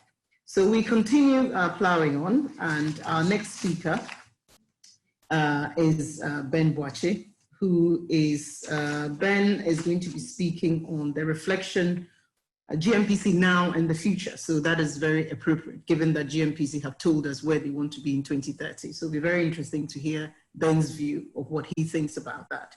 And he's going to be speaking on reflection of the corporation's economic performance, strategic choices, and trade-offs, policy recommendations for sustainability. For those of you who don't know Ben, just a brief profile of Mr. Benjamin Boache, who is an energy governance professional and the executive director at the Africa Center for Energy Policy, ACEP. Prior to becoming the executive director at ACEP, he served as a deputy executive director, programs director, and operations director, managing the research unit and the programs unit. Ben currently chairs a stakeholder committee of the Millennium Development Authority, MIDA, and he advises the board on the implementation of the power sector reforms. In terms of his academic background, Benjamin holds an MSc from the University of Dundee, UK, in energy studies, and a BA in sociology with information studies from the University of Ghana. So ladies and gentlemen, Mr. Ben Boache. Ben, can you take it away? And you know the drill, you have 20 minutes. So I will be giving you a time alert as time goes on. Thank you. Thank you very much, Dr. Juliet. I'm also trying to share my screen. I don't know whether you see it. And good afternoon, good morning to participants, Honorable Minister. I think I will be drawing from publicly available information from Gnpc, and essentially to give another. Mr. Dazi actually exposed us to where Gmpc wanted to get to and where they are at this point. So my presentation will look at the strategic aspirations after commercial discovery by Gmpc, and also resources that have been availed to the corporation. Also look at some expenditures that the corporation has done. Some of the risks that they've been exposed to, and I also look at the way forward for Gmpc in place of global oil and gas context, and some policy recommendations that would create conversation around where we want Gmpc to be as a national oil company. So just picking on the aspirations of the corporation, I think Mr. Dazi spoke to these, that Gmpc wanted to be a standalone operator by 2019. It has been admitted that they are not the operator, even though they have some operatorship roles on some of the blocks. And the world-class operator by 2027 seems to have been shelved. And now they want to be a standalone operator by 2030 for the presentation we just heard. So these aspirations were to be anchored on 4 pillars: build capacity and expand activity, replace seeing and growing reserves, and efficient capitalization and optimum participation, and also catalyzing local content development. So I'll touch on these pillars and show how we see Gnpc performing on those pillars. In 2020, it's relevant for us to look back and see where the corporation is. So building capacity and expanding activities actually. Sorry, Ben, are you showing your presentation yet? We are not seeing it. Oh, but I actually showed the screen.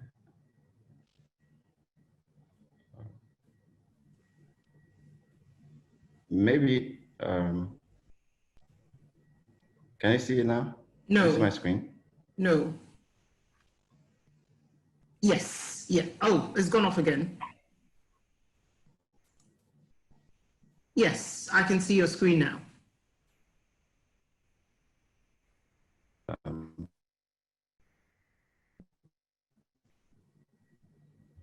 Hello, Ben. Yeah, Doc. I'm Yes, trying to. I can see it now. I can see it now. Okay. Thank you. Right.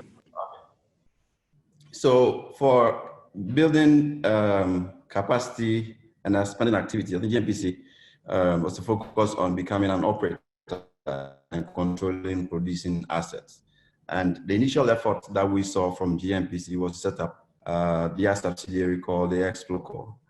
And also in 2015, they set up another subsidiary called GOSCO, which is an operator on the two offshore blocks. So I want us to really look closely at those two experiments with Exploco and GOSCO. So it is a commercial subsidiary, which means that Gmpc has to pay for their participation in the oil and gas activity. And essentially, they were attached to most of the contracts that were signed between 2014 and 2016 to take commercial interest, to be able to build capacity for them to become an operator. So if you look at some of the blocks that were awarded, they took interest in shallow water with Erin, which used to be Kamak, Southwest Heritage 8%, Cape 3 Point, West Eco Atlantic 5%. But this participation actually required that Gmpc made cash investments in the blocks, and also they had to make strategic choices. But if you look at these blocks that were awarded, two important blocks, for example, South Deepwater Block, which was operated, Deepwater Tunnel Block, which was operated by Hess. When Hess was selling, they offered 10% for sale, and Gmpc actually opted to buy it, but refused to pay for that interest that would have allowed them to participate in a low risk investment, but that was not taken. If you look at Cape 3 Point Block 4, which is operated by a world-class operator like ENI, Gmpc only took 4% to participate in the block. But the companies that really didn't show much capacity to actually invest and operate in the blocks, that is where Gmpc was taking a bigger interest, 25%, 8% for Exploco. So that actually questions the strategic choices that Gmpc was making to advance, their quest to become a commercial operator and also generate much more revenue from the sector.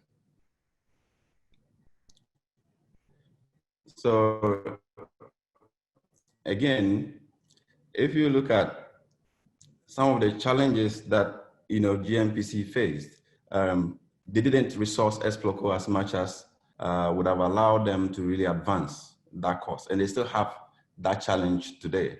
And today, you don't even know the political direction that we want Exploco to go. So they are participating, all right, but they are not progressing on key actions that are required of them to be able to become a standalone operator into the future.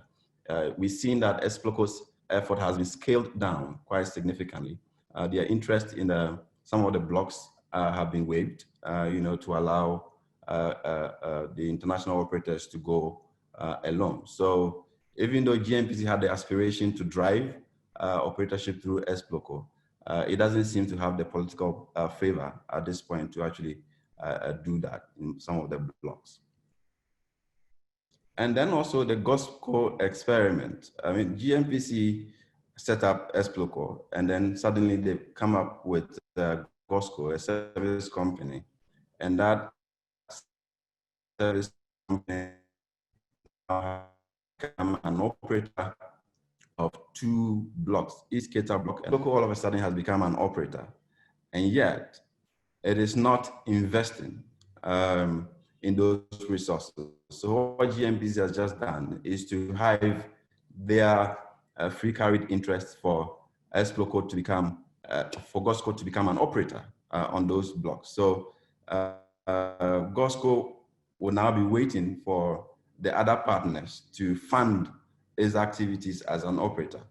And they don't have any experience on their own as well. So it then questions how credible such an experiment really is. And in the global industry, you will struggle to find structures of that nature. And it questions what really is the strategic objective of this establishment, where you have a service company with no experience and not willing to take risk and invest in the operations, and whether the partners would actually put in money for GOSCO to become the real operator as the Gmpc wants them to become.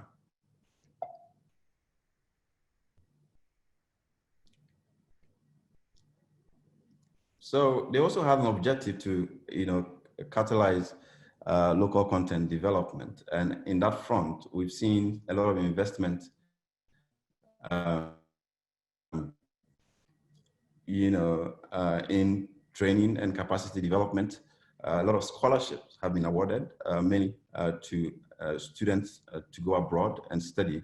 In recent times, we have seen a shift in that focus to rather invest more in domestic scholarship and institutions, which for me is a plus. But those interventions probably still need to be properly coordinated and then synced with other interventions that are being churned out, either from the IOC's end or from government's end, so that we can control capacity development and link it directly to the sector and other sectors that could benefit from the capacity. So that uncoordinated approach leaves everybody doing what they want. Government also come in once in a while to participate in the capacity development. But if Gmpc wants to play that role, then it has to show leadership and sync all other interventions that has to do with capacity development and with the universities to be able to achieve that.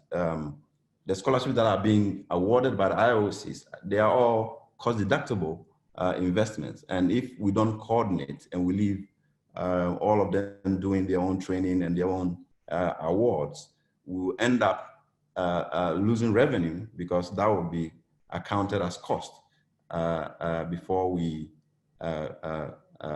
they pay their due to the state.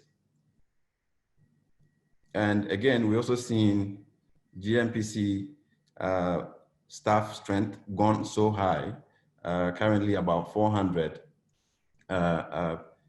staff, and if you measure that up, you don't know whether it's just a strategy to recruit or it can be aligned with their objective to become an operator and also optimize their participation in the industry.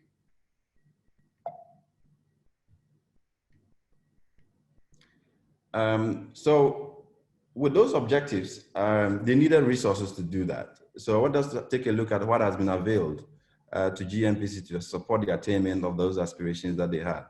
So since 2011, Gmpc has been given about $1.8 billion from the revenues. And the structure has been detailed out by Dr. Amin, so I'm not going to repeat it.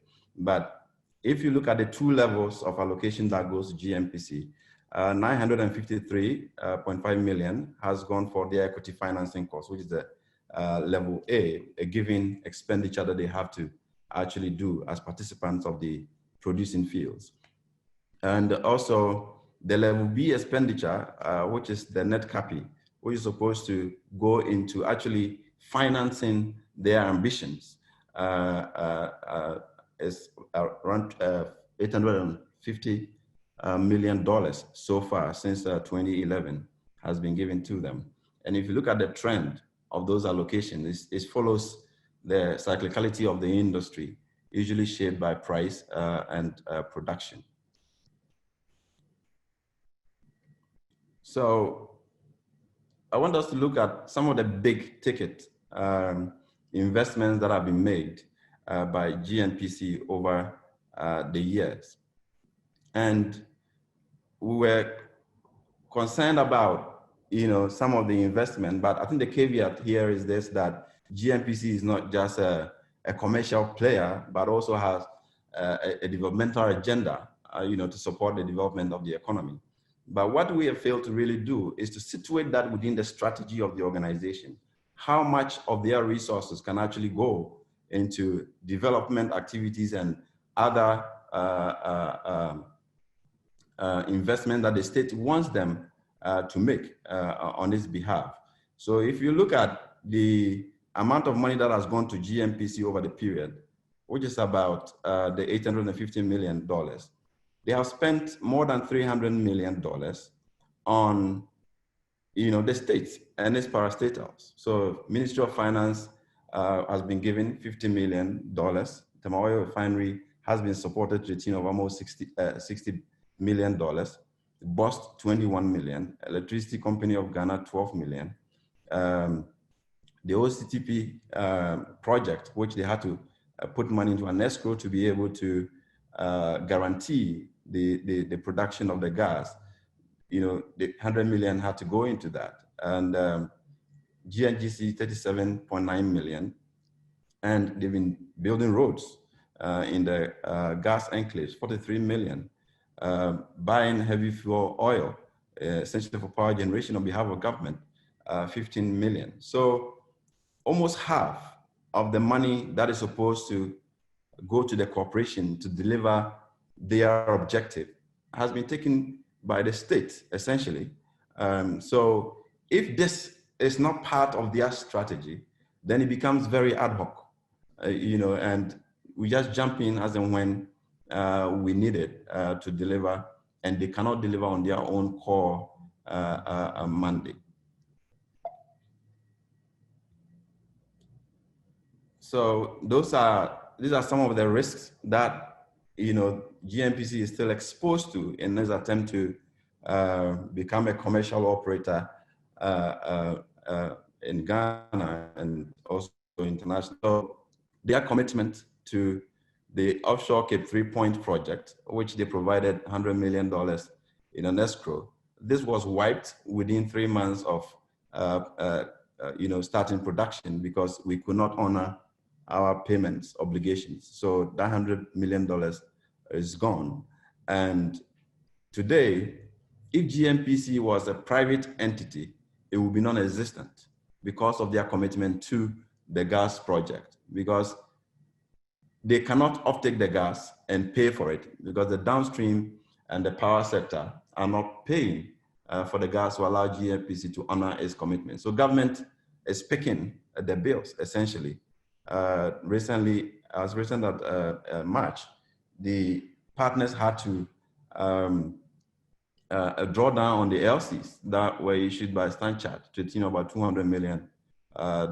So that is the kind of exposure that Gmpc is exposed to.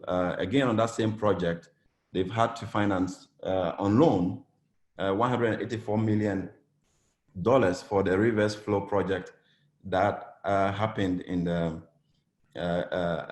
concluded actually this year, to reverse gas from the west to the east. Gmpc is also doing investment in the LNG, and this has raised a lot of concerns, but they are bent on doing it and securitizing the infrastructure and also the take-or-pay agreements for the supply of LNG. And government's own data actually shows that the LNG will be a surplus requirement. And part of the strategy now to be able to absorb the risk is to cut back on our own domestic production to allow the LNG to actually come in. And if you look at the GSA and what has still been part of government's projections, there are still excess, which Gmpc will have to export and now look for market for that gas. So if they are not able to do that, the take-or-pay obligation becomes a risk on their books for them to achieve. Gmpc is also making investment. Government's concept of petroleum hub is on the laps of Gmpc at this point. And Gmpc in 2019 invested $5 million on the preparatory works. 2020, they projected to do another $5 million. And even though they are making these investments, a bill has been submitted to Parliament to actually set up another corporation to actually handle the hub development. What that means is that Gmpc, again, we're making investment and taking the risk. And before you know it, another entity is established to play that role, and government will just instruct that handover, just as we are seeing with the Ghana gas situation where Gmpc has been asked to hand over operatorship to gas aggregator role to Gnpc. So the policy coherence and how Gmpc optimizes some of these investments because of changing decisions by government also affect and exposes them to some risk in their quest to become an operator. So also they plan to invest in the petrochemical industry on fertilizers.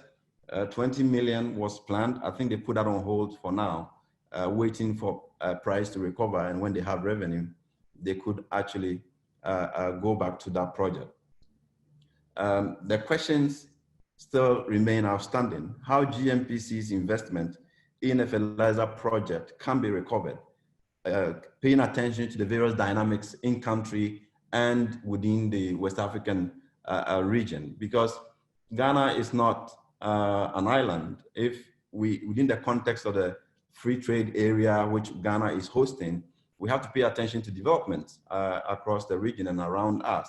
And one of the big markets that Nigeria, for example, is looking to be able to export their fertilizer, because with the projects that are emerging in Nigeria, they are certainly going to have excess, which will even be more than the demand of the sub-region. And therefore, Ghana becomes one of the markets they are looking to. So how is Gmpc going to be able to compete with a Nigerian fertilizer that is produced with a gas price averaging $2 per MMBTU? Is government willing to be able to subsidize the gas, to get it to $2 to make it competitive? Beyond that also, we see scale to be a challenge. You have fertilizer plants that are coming up with $3 million 2 million tons production per annum. So if you do anything less than that, your competitiveness is dwindled, because they have the scale and they have advantage on that. So those dynamics will have to be clearly considered for Gmpc to go ahead with those investments. They also plan to do partner the private sector to do a refinery, which again, you look at the structure and the investment proposition. Gmpc is to go ahead and do the initial investment preparation, acquisition of site, and all of that before the private man invests. And the risk here is this: if you do that investment and you don't get the private man bringing the actual investment to set up the plant, you would have lost, those investments. So they need to tighten some of those structures to ensure that they are not sinking more and more of their revenue into some of those risky ventures. So I think we also want to ask this question, where Gmpc is in this global oil and gas trends. And the two presentations actually touched on these. For the first time, I was happy to hear Gmpc now wants to become an energy company, which hasn't been publicly available for us to know what they're doing on that. Because the big oil companies now are scaling back, as Patrick said, and becoming energy companies. But again, Gmpc want to invest more and more in the oil industry to become an operator and all of that. We don't have, again, strategy on how they want to transition or become part of the global transition to cleaner energy sources, because that transition is happening and we cannot pretend not to know. Global investment in renewable energy and non-conventional energy sources are increasing. BP has announced big investments in biofuel, producing ethanol, and they anticipate to produce ethanol, about 2 billion liters of ethanol in Brazil alone. They are in the lab producing fungi to be able to, instead of going into the sea to drill, be able to produce oil in laboratories. So these are dynamics that a company that aspires to be an energy company will have to pay attention to. ENI is also doing the same, investing in hybrid power generations and also trying to diversify to become an energy company. So it's a trend that we need to clearly see where Gmpc belong in that space. So these are key things that we think Gmpc should pay attention to and be able to assert itself as a growing and a company that is really, in reality, aspiring to be an operator. They will have to streamline their portfolio of investments against what they are receiving, you know, tied to their share of the resources, and be sure that the risks that they are exposed to can be reduced and not to, if you like, waste the resources or become a quasi-development agent that can be called upon anytime government wants. And also cut back on big ticket expenditures, as I mentioned, outside their strategic focus. What is not in their strategy?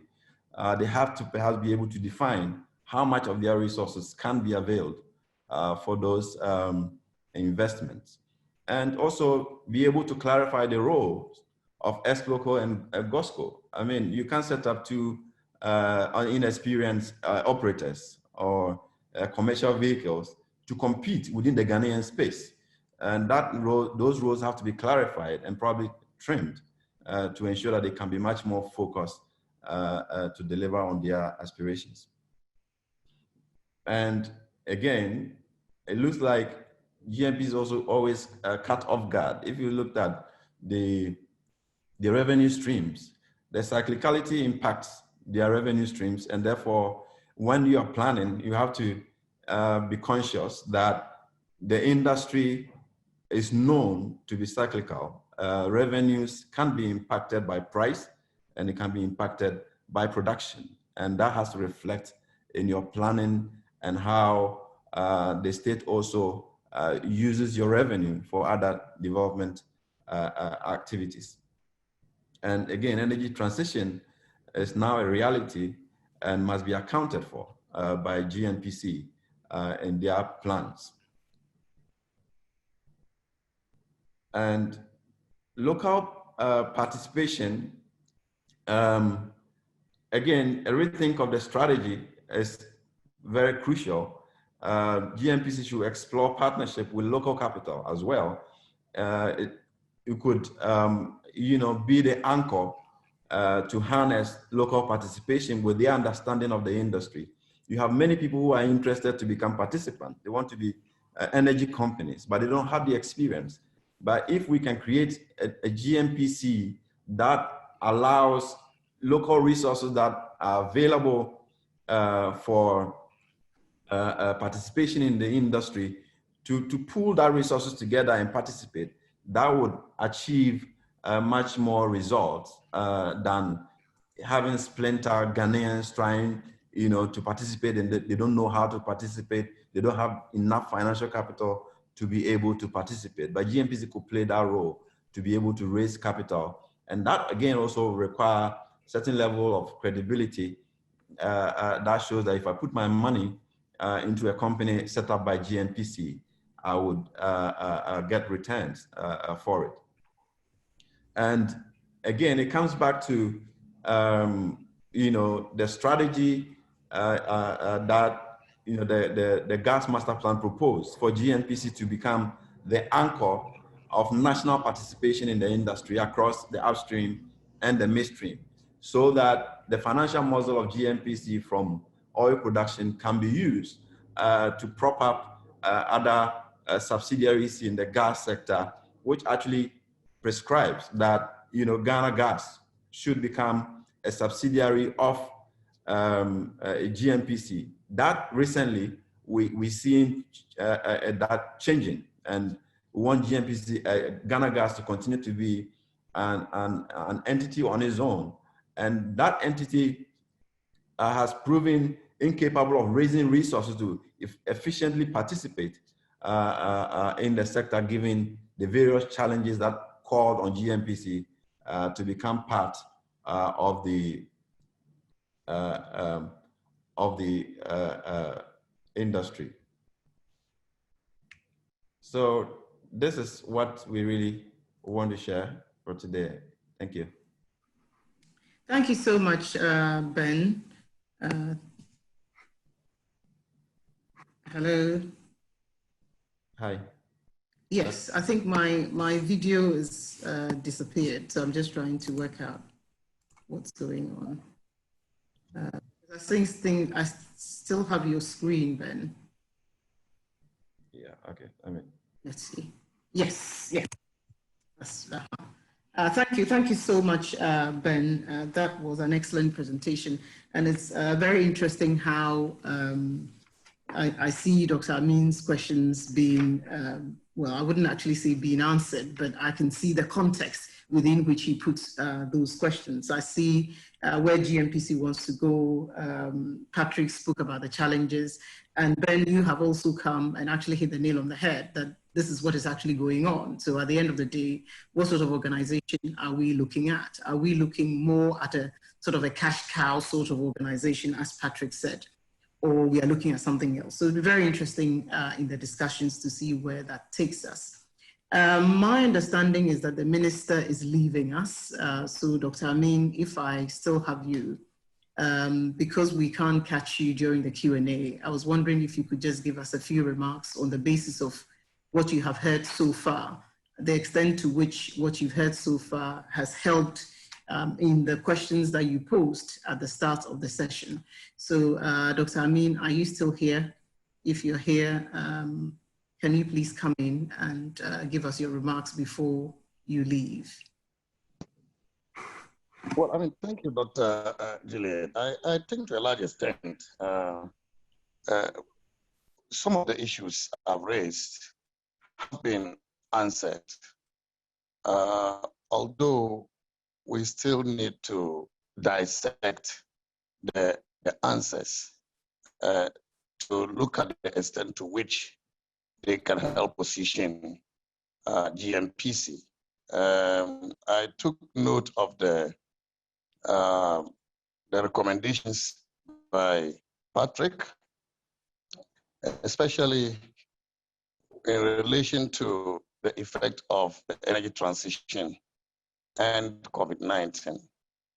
And I agree in large part with those recommendations. For Ben Wachi, I have seen him focusing more on specific activities and actions he has problems with. And I was hoping that in terms of policy, he will also give us some of the perspectives that will look beyond Gmpc's current activities, but helping us to position Gmpc in a more strategic position to delivering on the mandate that government and the country as a whole will be defining for Gnpc.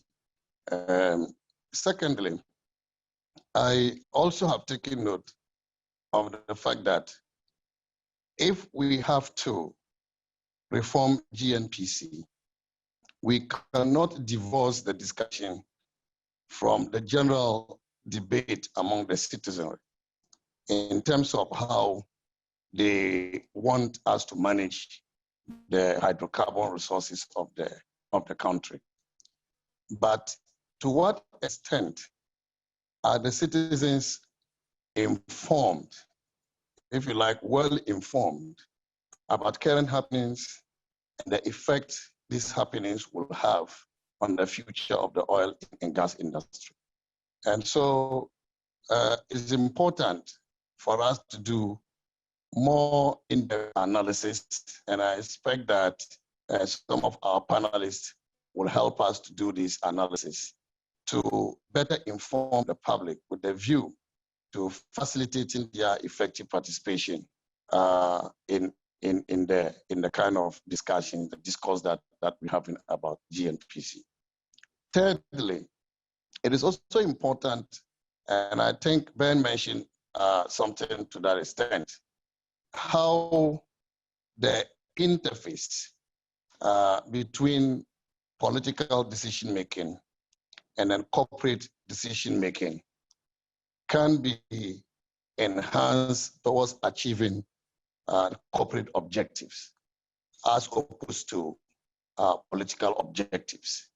Because some of the political objectives are not sustainable, given that Ghana is used to political changes, changes in government, one government after the other coming with new policies and new directions for Gmpc. I think it's important we have a national policy that party after party will come to appreciate. And that means that the discourse currently ongoing must be bipartisan. In other words, it must be all inclusive. We just cannot say politicians should stay away until they are part of the discussions that informs them of how they can better play their role to ensuring that Gmpc is well positioned, but without limiting their participation in the discussion. So these are some of the comments I can make at this point, following the discussions I have had so far. Going forward, there need to be an understanding between what commercial role we want Gmpc to play and then what developmental role we want Gmpc to play. Some of the issues Ben Boachi mentioned border on the development roles, what we call non-core activities. But as I said in my previous remarks, we need to be able to define what do we mean by non-core. If Gnpc is providing money for the petroleum hub, to what extent can you say it is non-core? Because Gnpc's law makes Gmpc an integrated company. If you look at the PNDC law 64, it allows them to play roles upstream, midstream, and downstream. We are also now talking about the energy transition, in which some IOCs and some national oil companies are trying to make themselves energy companies, some of them moving into the provision of electricity. So if you have Gmpc, that is already partnering our national electricity distribution company, to provide electricity to the citizens. Is that not consistent with current happenings and what the future holds for the energy industry? And therefore, rather than say Gnpc should stop, what ideas do we have to fast-track Gnpc into an energy company consistent with what other oil companies are trying to do, within the space of the transition that we are seeing, And so it is quite easy to say they are doing this is not good, but I want to see how we will turn our discussions into improving what they are doing, which is good, which takes into consideration future, which is forward-looking, rather than say, don't do it at all. Otherwise, we are going to be reducing Gmpc into the corner, a corner that will not give them the kind of exposure they need, that will not give them the kind of flexibility they need, you know, and that will not give them the space they need to grow, you know, to be able to meet the aspirations of our country in the management of our oil and gas resources. So, Dr. Anoji, these are my few comments following the discussion. I thank you very much for the opportunity. Thank you so much, Honorable Deputy Minister. It's been a pleasure having you. Unfortunately, you won't be here for the questions, but it was good we got your final thoughts on what has gone on before you left. You have left us with a tour de force, a series of questions and ideas that we need to deliberate on. And I like what you said in the sense that we need to start looking forward to see what can Gmpc do to place it where it needs to be. So thank you for your time, and we do hope that we will meet again and then carry on what promises to be a very exciting debate. Thank you, Honourable Minister. Have a wonderful day.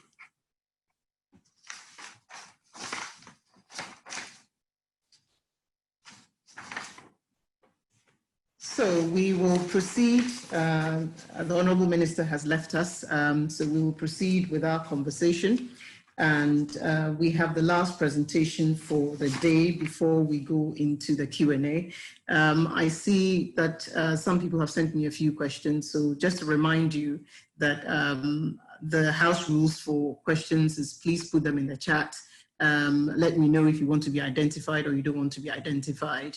And then if you want your question to be addressed to a particular speaker, let me know who that speaker is. Otherwise, I shall use my discretion to point that question to any of our speakers that I think is appropriate. Thank you. Our next speaker is Dr. Steve Mantiel. He is the chairman of the Civil Society Platform for Oil and Gas. He is also a very familiar speaker in these stakeholder forums. And just a brief profile of Dr. Mantiel, and then I shall tell you what he's going to be speaking to us about. Dr. Mantiel is a policy analyst with the Integrated Social Development Center, ISODEC, and he serves on several national boards and committees, including the Ghana Extractive Industries Transparency Initiative, GATI, whose National Steering Committee he co-chairs. Dr. Mantiel served as a member of the Public Interest and Accountability Committee, PIAC, between 2015 and 2019, and is the immediate past chair of the committee, serving 2 consecutive terms as chair in 2018 and 2019. Dr. Mantiel also chairs the Civil Society Platform on Oil and Gas and convenes the Ghana chapter of Publish What You Pay. So as part of our grand conversation, Dr. Mantiel is going to be talking to us about trade-offs and strategic choices for sustaining Gmpc beyond 2026, an evaluation of the corporation's allocations and efficiency of spending. Dr. Steve Mantiel, you're very welcome to the stakeholder conversation. Before I pass on to you, just to let you know that you have 20 minutes, and at the 10 minutes mark, I shall be giving you a heads up that you have 10 minutes left. Ladies and gentlemen, Dr. Steve Mantiel, thank you.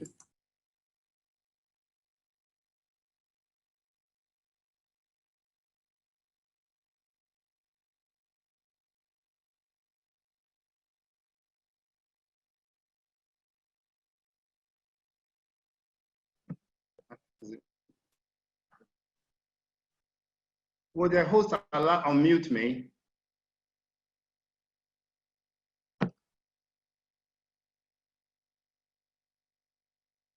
Please, will the host unmute me? Send a chat. You can hear me. Can you hear me? Hello, can you hear me? Yes, Doc, we can hear you. Okay, good. And am I allowed to share my screen? Yes, you are sharing your screen actually. Oh, great. Okay, good. You may just want to maximize it. Right.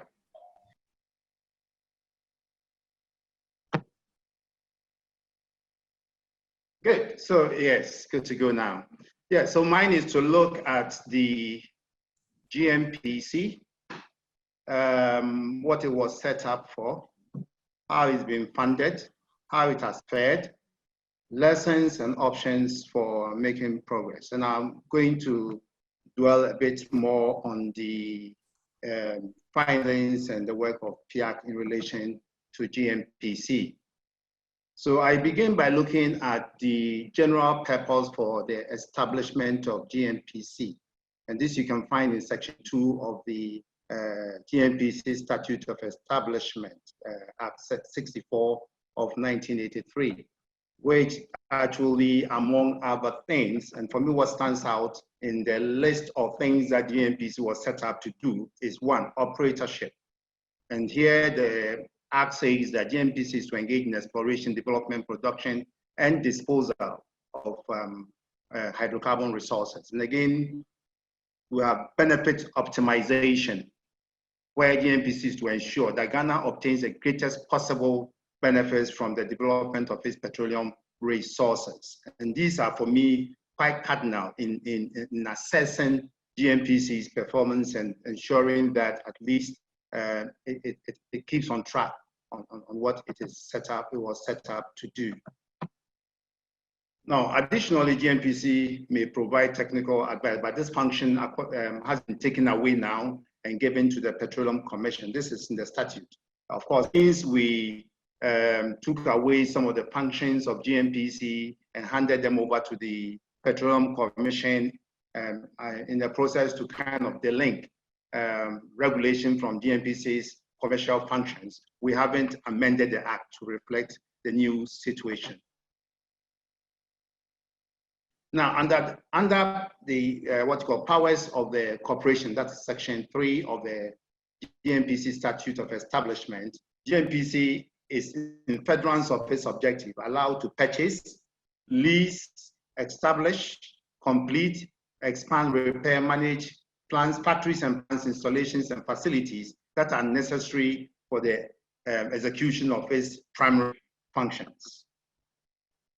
Again, subject to the approval and required enactments, Gmpc may engage in even road construction, marine, aviation, all manner of things. In effect, Gmpc is not prohibited under its what you call statute of establishment in engaging in anything it chooses to do, provided it can draw a link between those activities and its primary function of maximizing or optimizing the benefits of oil for the Ghanaian people. Now, so having set it up, how was it envisaged that Gmpc will operate in terms of the financing? And this you can infer because there is no explicit provision in the Statute of Establishment of Gmpc in terms of how it was to be funded, but you can infer. First, you infer that at the first level, we have returns from its investments. So Gmpc is expected to make the investments. And then 2, from credit. And so the credit is expected to come in, invested, and generate returns. And this you can find in section 4, which provides that Gmpc shall conduct its affairs on sound commercial basis in particular, and shall take the necessary steps to ensure that its investments give reasonable returns. And in terms of the credit angle, the corporation is expected to generate a net operating income, which is sufficient to 1, meet interest payments. So this is where you infer that Gmpc is supposed to operate on the basis of credit and to be able to invest this credit and generate enough returns to meet its interest payments on borrowing to provide for a repayment made of loans made to the corporation.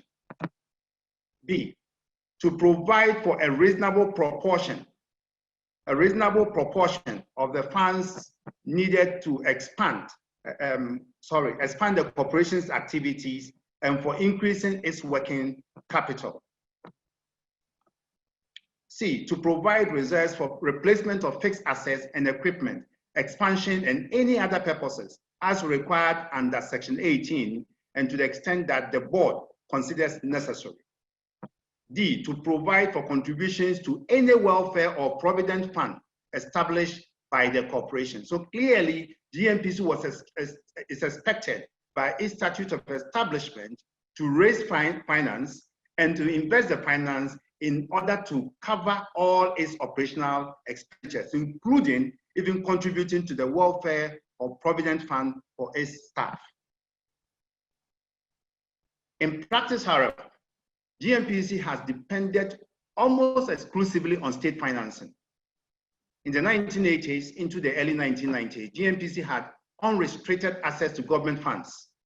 It bought rigs, drill ships, and all that. And of course, these are justifiable expenditures. It is said that at one point, Gmpc even managed to obtain some blocks in Angola, but I think they could not develop those blocks for lack of financing. It also gambled by engaging derivatives and lost big time. And I'm sure most Ghanaians old enough will remember those days, which brought a friction between the then Finance Minister, Professor Kwesi Botwe, and the then Chief Executive of Gnpc, Mr. Chatuchi Kata. Now, following the discovery of Ghana's Jubilee field, financing shifted from the budget to a share of petroleum revenues, which is understandable. Now, the PRMA assigns 2 levels of state subvention to Gmpc, and I think Ben actually talked about that in his presentation. The level A, which is equity financing, and the level B, which is actually supposed to be up to 55% of CAPI, but currently pegged at 30%. Recently, following the mid-year budget, I think a decision was taken to reduce this to 10%. Now, the PRMA limits the state financing of Gmpc to 15 years from first oil. Now, this was clearly alluded to by the Deputy Minister of Finance, Deputy Minister of Energy in charge of Petroleum. Of course, this particular provision in the Act has been very contentious. Some have argued that our interpretation of this provision is not the correct version of what it ought to be. But I'm happy the Deputy Minister has himself affirmed that indeed the financing is limited to a 15-year horizon. Now, in response to this sunset clause, Gmpc has argued that it is allowed to recognize proceeds from crude oil sales in its books before payment into the Petroleum Holding Fund. And this would have allowed Gmpc to be able to enhance its balance sheet and borrow on the basis of its balance sheet. But this clearly up to date has been denied the corporation. Again, as a gas aggregator, which actually grants Gmpc a certain ownership rights to gas in our upstream sector, Gmpc's asset portfolio stood to be enhanced. Now that particular dispensation has been taken away from Gmpc and assigned to Ghana Gas, whittling down, therefore, the asset portfolio or profile of Gmpc. The reassignment of the gas aggregator role to Ghana Gas and the decision to separate the 2 entities has compounded Gmpc's sustainability challenge. Now, furthermore, you find that under the Earmark Funds Capping and Realignment Act of 2017, Act 947, Gmpc's funds are currently being capped at 25%, putting additional strain on its ability to meet its financial obligations and to make the necessary investments that will sustain its operations. In fact, a rough calculation with this suggested that Gmpc currently is getting about 7% of what it ought to get. No, we know Gmpc is supposed to get up to 55% of CAPI, but a decision has been taken to give them 30%. Now, if you took the 30% and then cap it at 25%, then the net effect would be that Gmpc is actually getting 7 to 8% of resources it requires to finance its operations. It is therefore not surprising that Gmpc has not been able to, on occasions to meet its cash calls obligations. Gmpc itself, again, has not demonstrated much prudence in its investments over the years. One, it maintains a huge baggage of non-performing assets. There is a Sankofa Prestia gold fields, which actually was set up with a unique business model of processing tailings from gold mines. And of course, if you are all you are doing is processing tailings rather than mining for the mineral, then your returns really could not be anything appreciable. And it has reflected in the accounts of Sankofa Goldfields. It's actually heavily indebted to date. Then there's Airtel, there's the Mole Motel and other investments, which are actually legacy investments that Gnpc is deriving almost nothing from. The corporation also suffers from political capture, which compels it sometimes to undertake quasi-fiscal expenditures and advances to other parastatals. Now, I want to really differentiate between corporate social responsibility and quasi-fiscal expenditures. By quasi-fiscal expenditures, I'm referring to those expenditures that ordinarily must be financed through the budget. And so by taking on those responsibilities, Gnpc is playing quasi-government. And the examples abound. They were there in 2015, 25.3 million of Gnpc's allocation was spent on road constructions in the Western Gas Corridor area, and $18.75 million paid to Trafigura in respect of petroleum products supplied to the bulk oil storage and transport company. I mean, these are functions of government. So when you have a national oil company assuming these functions, then it raises serious concerns about the prudence of the investment the companies are making. But these are investments, if you want to regard it as such, that will yield almost nothing in terms of returns. Now, Gnpc spent an estimated 9.7 million between 2015 and 2018 on Ghana's maritime boundary dispute with La Côte d'Ivoire. Again, an expenditure that ought to have been borne by the state, because the dispute really was not between Gmpc and the Ivorian state. It was between the Republic of Ghana and the Republic of La Côte d'Ivoire. And so the state ought to have borne this expenditure on, from its budget, its national budget.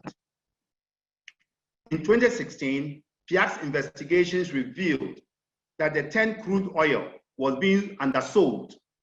This was initially denied, but subsequently was confirmed that indeed this is true, and that it was so because under directives from what do you call it, government circles, Gmpc was actually made to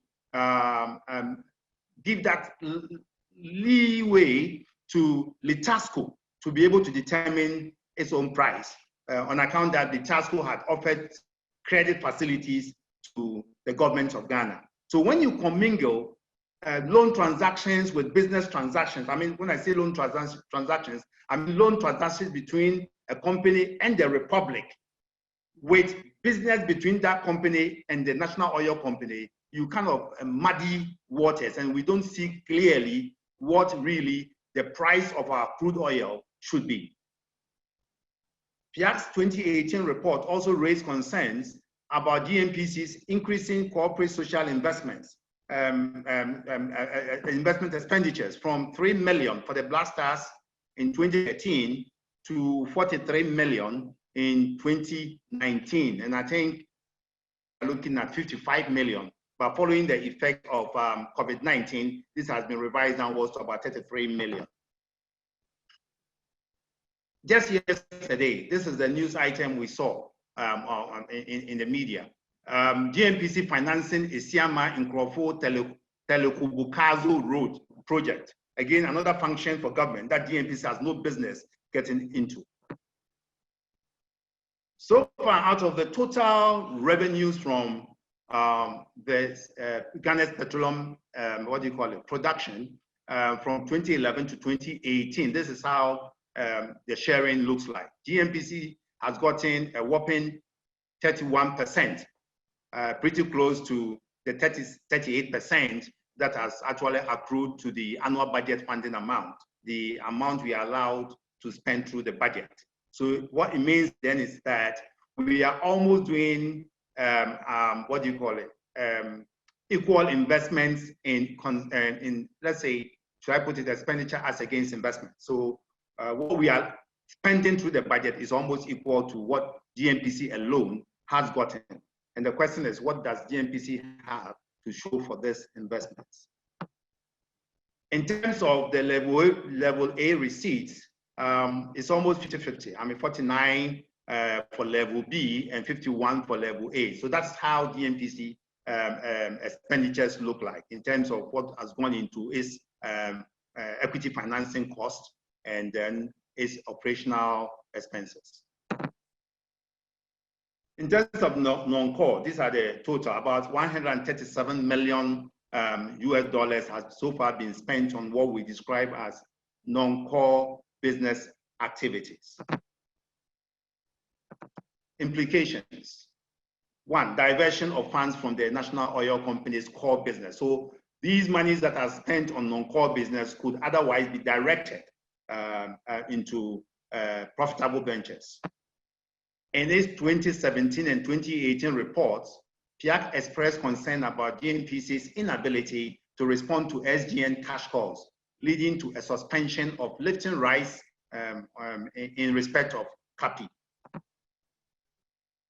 There's also the inability to meet minimum work obligations on two blocks, the Southwest Deep Tunnel and the East Gator offshore blocks, where Gmpc is represented by its subsidiary, GOSCO.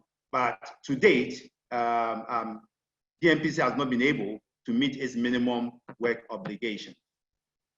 Now, there's a decision to establish a CSI foundation, which ordinarily one would see as a good move.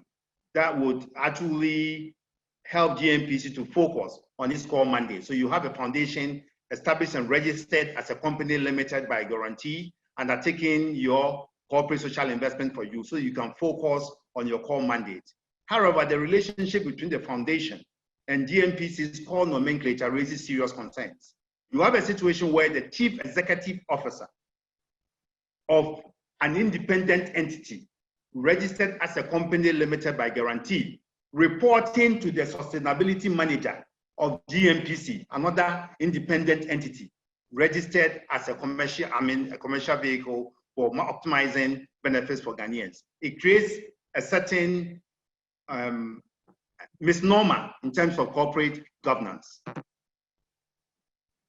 It is most probable that by 2026, that's 15 years since Ghana began producing oil, Gmpc will not be in a position to fend for itself.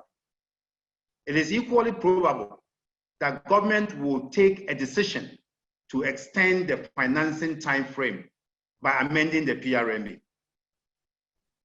Now, if you look at in terms of moving forward, national oil company business sustainability models vary in terms of their financing, scope of their operations, and governance. There are those in which political control is minimized, partly through some share rotation, so you dilute ownership.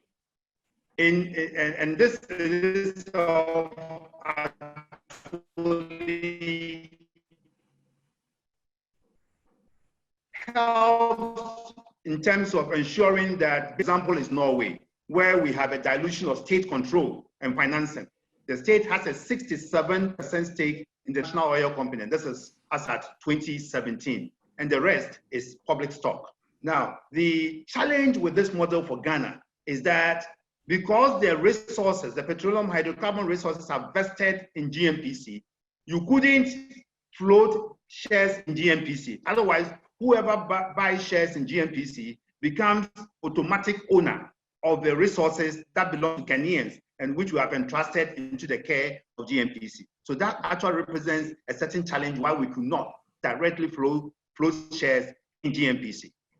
And I think Gmpc itself recognized that. So the retrofit approach was to set up GOSCO, Esploco, and TradeCo, all subsidiaries that will undertake various functions for and on behalf of Gmpc. So with these subsidiaries, then Gmpc can go to the market and float shares. And this is the practice worldwide. Companies, national oil companies, normally in their attempt to raise finance for various activities that they undertake, would set up subsidiaries and let these subsidiaries raise money in the open market and finance those operations. Our activities for some operations through the oil services companies, such as GOSCO, and through that through that, it increases the national oil company's capabilities and financial returns in an emerging trend. It's an emerging trend, sorry, in the sustainability strategies of national oil companies. There are also national oil companies whose business and sustainability model is based on 100% state capitalization, but professionally run and with relatively less political control, such as the Saudi model. Now, the Saudis hire and pay top-notch professionals and pay them to deliver based on set benchmarks. In 2019, the Saudi government decided to float a small stake, not exceeding 5% on the stock market. I mean, this is because of the volatility, the downward trend in petroleum price that we have seen, and the burden that has imposed on the Saudi National Oil Company in financing its operations. Of course, one would not say that 5% is anything substantial, but that's where you may want to begin. And as you move along, as you feel the fiscal crunch, you may want to increase how much you put on the stock market. By doing this, you are diversifying your financing portfolio. Again, there are those who operate on the basis of seed capital provided by the state and who adopt the integration model as a strategy for sustaining their operations. An example is Malaysia. And in fact, Malaysia is one country whose model Gmpc has been studying for some time now, at least until the 2017 political transition. Now, Petronas, which is the national oil company of Malaysia, is wholly state-owned. Its CEO has security of tenure, participates in cabinet meetings, but not politically appointed or politically aligned. So in actually taking national level decisions in terms of development or orientation of a country, the CEO of the national oil company participates and is able to contribute in terms of what role the national oil company could play in furthering the development agenda of the country. It began its operations with seed money advanced by the government based on its articulated business plan and growth strategy. I'm not too sure whether Gmpc today has a business plan and growth strategy that is properly costed. I know JD in his presentation alluded to the existence of a business plan and growth strategy, but this is not shared, and I'm not too sure, it didn't actually indicate so, if it is costed. So that at least in terms of the financing options, one could make some contributions. Today, Petronas controls over 90% of upstream, midstream, and downstream petroleum activities in Malaysia. But they even went out of their way to sponsor Mercedes-Benz in Formula One. As a result of which today, the Petronas lubricant is the recommended lubricant for Mercedes-Benz globally. Now, Petronas has also created over 100 subsidiaries, most of which are listed companies raising money from the stock markets. So they don't depend on the parent company and they don't depend on the state for financing these subsidiaries. The company is dominant in Southeast Asia, exploring and producing oil and gas and paying dividends to the government of Malaysia. And now wait that time when Gnpc will be paying dividends to the state. Now back home in Africa, we have another country that adopts the integration approach, and that is Sanango. And if you look at the business model of Sanango, they are in upstream, midstream, downstream, and even involved in oil marketing at the various gas stations. Sanango went out of his way and bought Engine of South Africa, and through that became an owner of Engine operations even in Ghana and other places. And so this is how you optimize, you spread, you diversify your investment portfolio. Not doing well, you could be doing well in another area, plow back the dividends to finance your upstream operations. Indeed, Sanango has even gone out of his way to set up an investment wing, which actually invests, make profits, and pays dividends to the parent company. It's also involved in telecom. That is a non-core business, but Sanango deliberately chooses where it actually invests. And according to its 2017 annual financial statement, it made 106% increase in returns compared to 2016 returns. And most of this came from downstream activities and corporate financing segment of its operations. The way forward. Gmpc will have to narrow and reprioritize its investment portfolio. Indeed, Gmpc is encouraged to diversify, but the diversification should look more at an integration model. A retooled thermal oil refinery or a new refinery acquired by Gmpc or put up by Gmpc. The Ghana Oil Company, which is GOIL, which is partly listed, quoted on the Ghana Stock Exchange, could serve as vehicles for value chain benefit maximization. So Gmpc could be looking at perhaps buying into GOIL or acquiring government stake in GOIL, and therefore benefiting from GOIL's profitable business. And let me make the point that since GOIL was floated on the stock exchange, and mind you, when the shares went to the stocks, it was oversubscribed. And since it was floated, GOIL has always been making profits.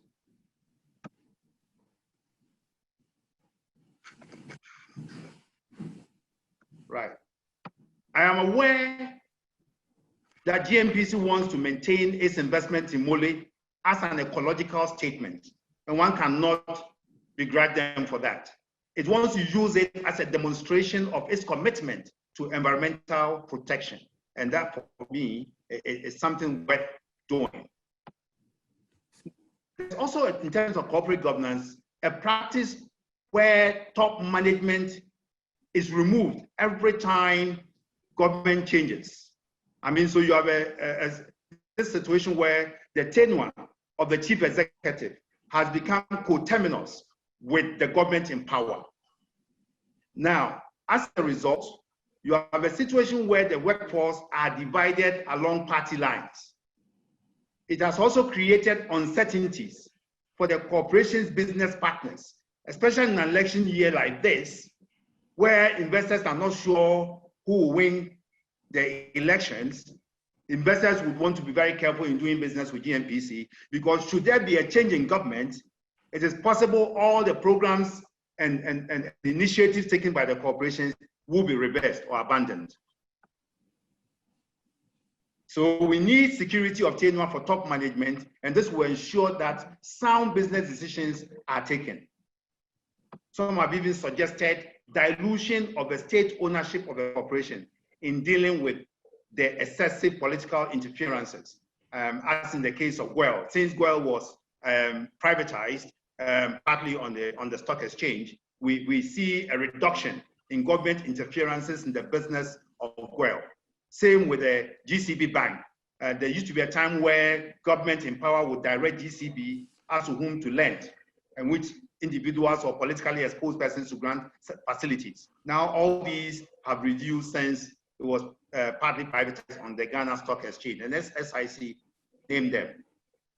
That must be done, if it has to be done, within the context of the constitutional implications, in order not to compromise the right of Ghanaian citizens to ownership of their hydrocarbon resources. Thank you.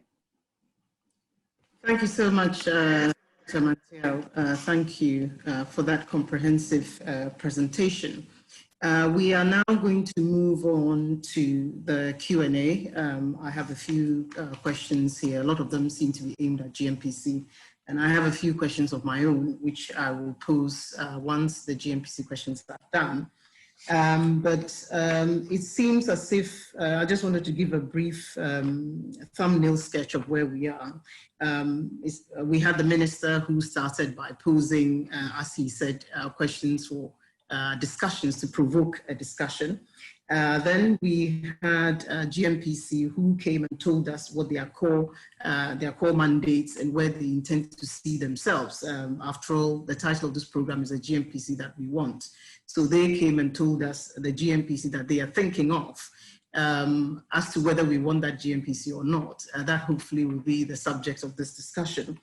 Gmpc said they hope to be an efficient and financially independent operator by 2030 and an integrated energy company beyond 2030. We had Patrick, who came, Patrick Keller, all the way from California, who came and spoke to us about the priorities and the overarching challenges and the issues of energy transition facing NOCs in this particular difficult time that we find ourselves in. Then we had Ben Boache, Executive Director from ASEP, who showed us a list of, in spite of GMPC's core mandates, the non-core activities that GMPC had been involved in. And the question that Ben posed is essentially, what is the strategic objective of GMPC given the number of non-core activities that it has been engaged in? We have the minister, just before he left, the Honorable Deputy Minister summarized some of the issues that we had discussed. But he went away on the note that, yes, it's all well and good that we've picked up all these issues about GMPC. He is looking forward to solutions or perhaps ideas and policy direction as to where we go next. And then just to briefly capture what Dr. Steve Mantiel has been speaking about, Dr. Mantiel walked us through the inception of Gmpc PNDC Law 64, which I suspect a lot of people listening to us are not even familiar with, because that law is 37 years old, and it refers to things such as the Minister for Fuel and Power, which most people will probably wonder what that is in this day and age.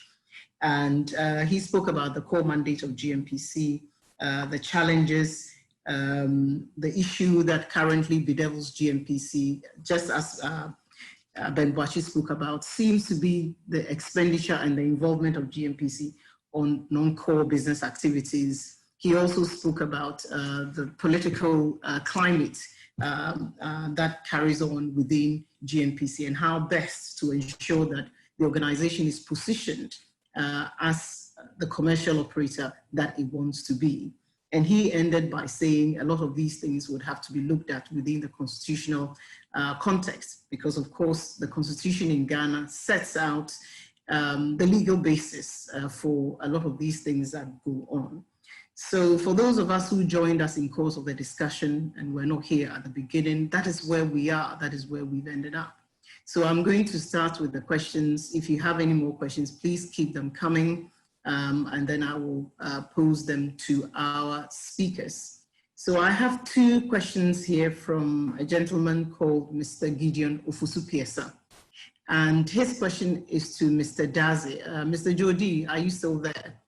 And his question is, he is interested in how the model that you spoke about in your presentation, he is interested in how you arrived at this new objective to be independent, financially sound, and an integrated energy company by 2030. He thinks, of course, this is aligned with the SDG agenda, but he wants to know the basis on which GMPC came to that conclusion, that that is what they want to be come 2030. So Jody, if we can have you deal with those two questions. Well, the first question for us, please, and then we can proceed. Thank you. Oh, thanks, Doc. Let me just say that, I mean, it's been very interesting listening to Ben, Dr. Mantiel, and also Patrick.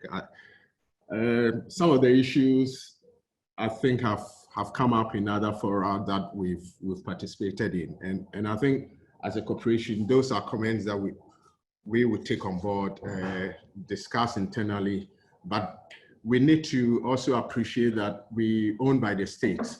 And the state basically set the agenda for us. So there are things that are not basically within the control of GMPC management. They are more or less shaped by the state or the national agenda, and GMPC as a company owned by the state will have to toe the line. But having said that, let me respond directly to the question that has been posed. I mean, one of the things that I'd mentioned in my presentation was the fact that we had to deal with some strategic challenges, and we identified some battles that we thought we needed to win. And one of them had to do with the slow pace of reserves replacement and growth. which, I mean, those of us who are in the industry know that the value of your company is more or less a function of the reserves and the growth that you control. The other had to do with the value chains that we have in the industry. And I think some of the other speakers alluded to them. I mean, we have a lot of players, but the synergies and the connections are not well spelled out. So sometimes you tend to have some overlaps. And because of that, we are not able to bring efficiency or monetize very well some of the resources and services that are available and are provided. The other point that we also spoke about, or I spoke about, had to do with the nature of the joint venture partners. And basically, you partner with somebody who has the capacity to be able to push you to where you want to be. And so our objective is that in partnering with other companies or IOCs, we look for those who have the capacity, who have what Ghana, or for that matter, Gmpc doesn't have, to be able to push us to where we want to be strategically. And then the other two that we talked about was the financial independence. And the financial independence, because after 2026, we have to be on our own. We'll no longer be on government subvention. So it was very important, or very important, that as a corporation, we look at how we will be able to survive and generate enough cash flow to meet our operational and other requirements. And then obviously, as you can well appreciate, when you're looking at strategy and all the other things, those cannot be linked from the setup of your organization. So the structure of your organization, in terms of the policies, the systems, and the processes, have to be in alignment with whatever structure and objectives that you've set for yourself. And I think the other point that we talked about was also culture, which is basically changing the culture within the organization to align with the strategic agenda that we set for ourselves. I mean, an agenda where we'll no longer be dependent on government, but we'll be relying on how well and how efficient we're able to generate enough to be able to take care of ourselves. So that basically underpinned the strategic agenda that we came up with. So that's to answer directly the question that has been posed. Yeah.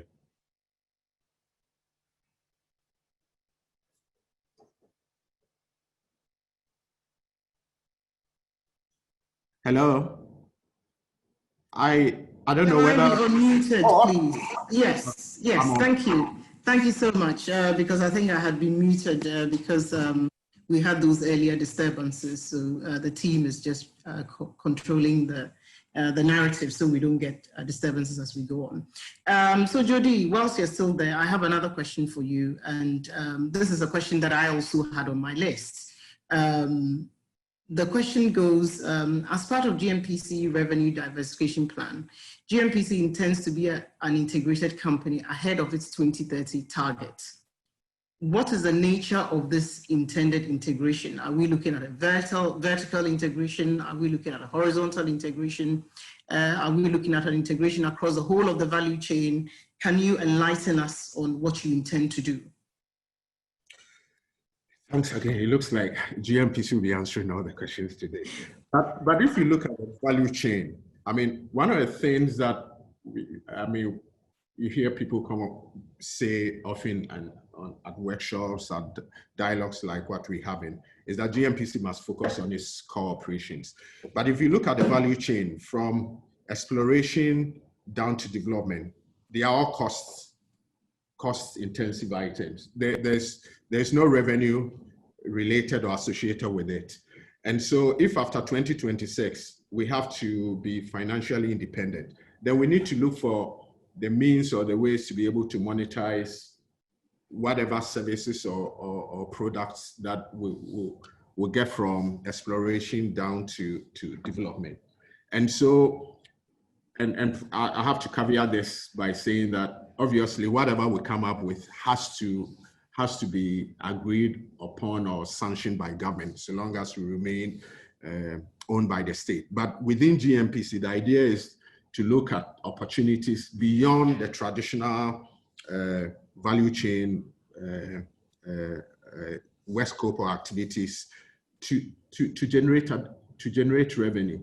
So basically what I'm saying is, it's not just a matter of selling crude oil, because if you have a situation as we currently have now, where oil prices have plummeted, you may not be able to meet some of your obligations because you have a huge fall in your revenue. So we need to look outside this normal stream of income and look at areas where strategically we will be able to generate money.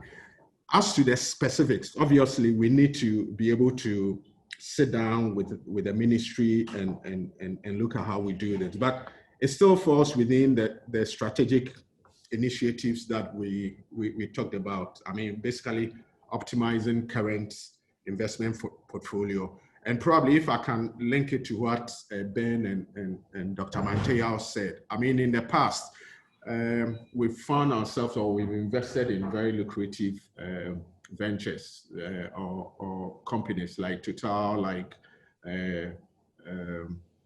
EcoBank. But government policy and government directives made us divest from some of these activities. We'll have to look at some of these investments again and make sure that as a corporation, probably with guidance from government or other stakeholders, depending on what shape or form Gmpc will be after 2026, to pick and choose some of these lucrative investments as a backup for our normal oil and gas trading activities that we involve ourselves in. Okay, thank you. So if I can just sort of pick. Let me just say this: the integration we're looking at is beyond 2020, 2030, and basically yes, to align with the global. So I think I needed to make that correction. But obviously, right, something that is an internal Gmpc strategy, and still has to be discussed with government and agreed. Okay, so am I correct in thinking that you're not going for the classical economic vertical integration where you integrate across the the full value chain, you get into the downstream, OMC, BDC, similar to the Malaysian example that Dr. Mantiel spoke about. Am I right in saying that this is all still very much a movable feast? You haven't settled on what model you intend to operate, but at the moment it's just sort of bouncing ideas and thinking. Am I right in saying that? Yeah, I think you're right, because currently the government policy is to carve out space or spaces for different entities. And so if we decide to vertically integrate, it means that we'll have overlaps. We'll be competing with some of these. Absolutely, absolutely. Unless probably government then decides that those companies become a subsidiary of a holding company. And I don't know what government as far as that is concerned. But just to say that going on that route will mean that we'll be competing with already existing parastatals. And I don't know what government policy will be as far as that is concerned. And with also private companies that are competitive now, I mean, since the liberalization of the oil and gas sector, the downstream is fully liberalized at the moment and is competitive. So once the issue of Gmpc vertical integration along that value chain comes in, then there's a concern about a state monopoly, competing with individual companies that have been operating in a competitive area for so long. I mean, Gmpc's balance sheet as against the balance sheet of your average OMC or your average BGC is quite worrying. So I'm personally pleased to hear that this is not something that is settled. It is something that is still in the discussion phase. So thank you, Jody. And I think that relates to another question which I have, which from Dr. Shafiq Suleiman, and I think that has been answered because his question was on what prevents Gmpc from fully participating in the downstream distribution and marketing of refinery products, as well as the refinery business. And I think, Jody, you have answered that at the moment, it is all still very much thinking. And your aim is to roll it out after 2030. So we seem to have a few more years before we get to that. So thank you so much. Can I just say that in terms of questions, I think our protocol is if you have a question, can you please put it in the chat so that we are not doing live questions. We'll pass on the questions to whichever appropriate speaker. If you want the question to be dealt with by a particular speaker, can you please indicate so that we pass that on? So thank you. I have a number of questions here about the presentations and the slides, and I'm sure you've all seen the answers from NRGI letting you know of what the arrangements are once the session, the call is finished, and how you can get your hands on the presentation. Jody, unfortunately, I have you here again. I promise this will be the last, I hope. This is about decommissioning the salt pond oil field. So Jody, if you haven't left, salt pond is my hometown, so I have a particular interest. I must declare my interest in salt pond. There's a question as to what are the plans for decommissioning and how can companies get involved, should they so desire to get involved in decommissioning activities in salt pond. So Jody, can you pick that up for us, and then I will move on to Steve and the other participants. Thank you. Yes, I don't have the fine details, but what I know is that a consultant was appointed to come up with scope of works. The report was submitted.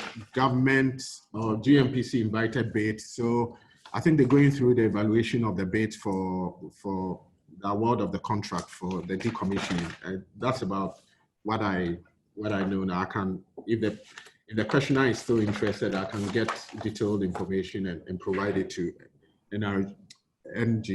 NRGI so that they forward it to the questioner.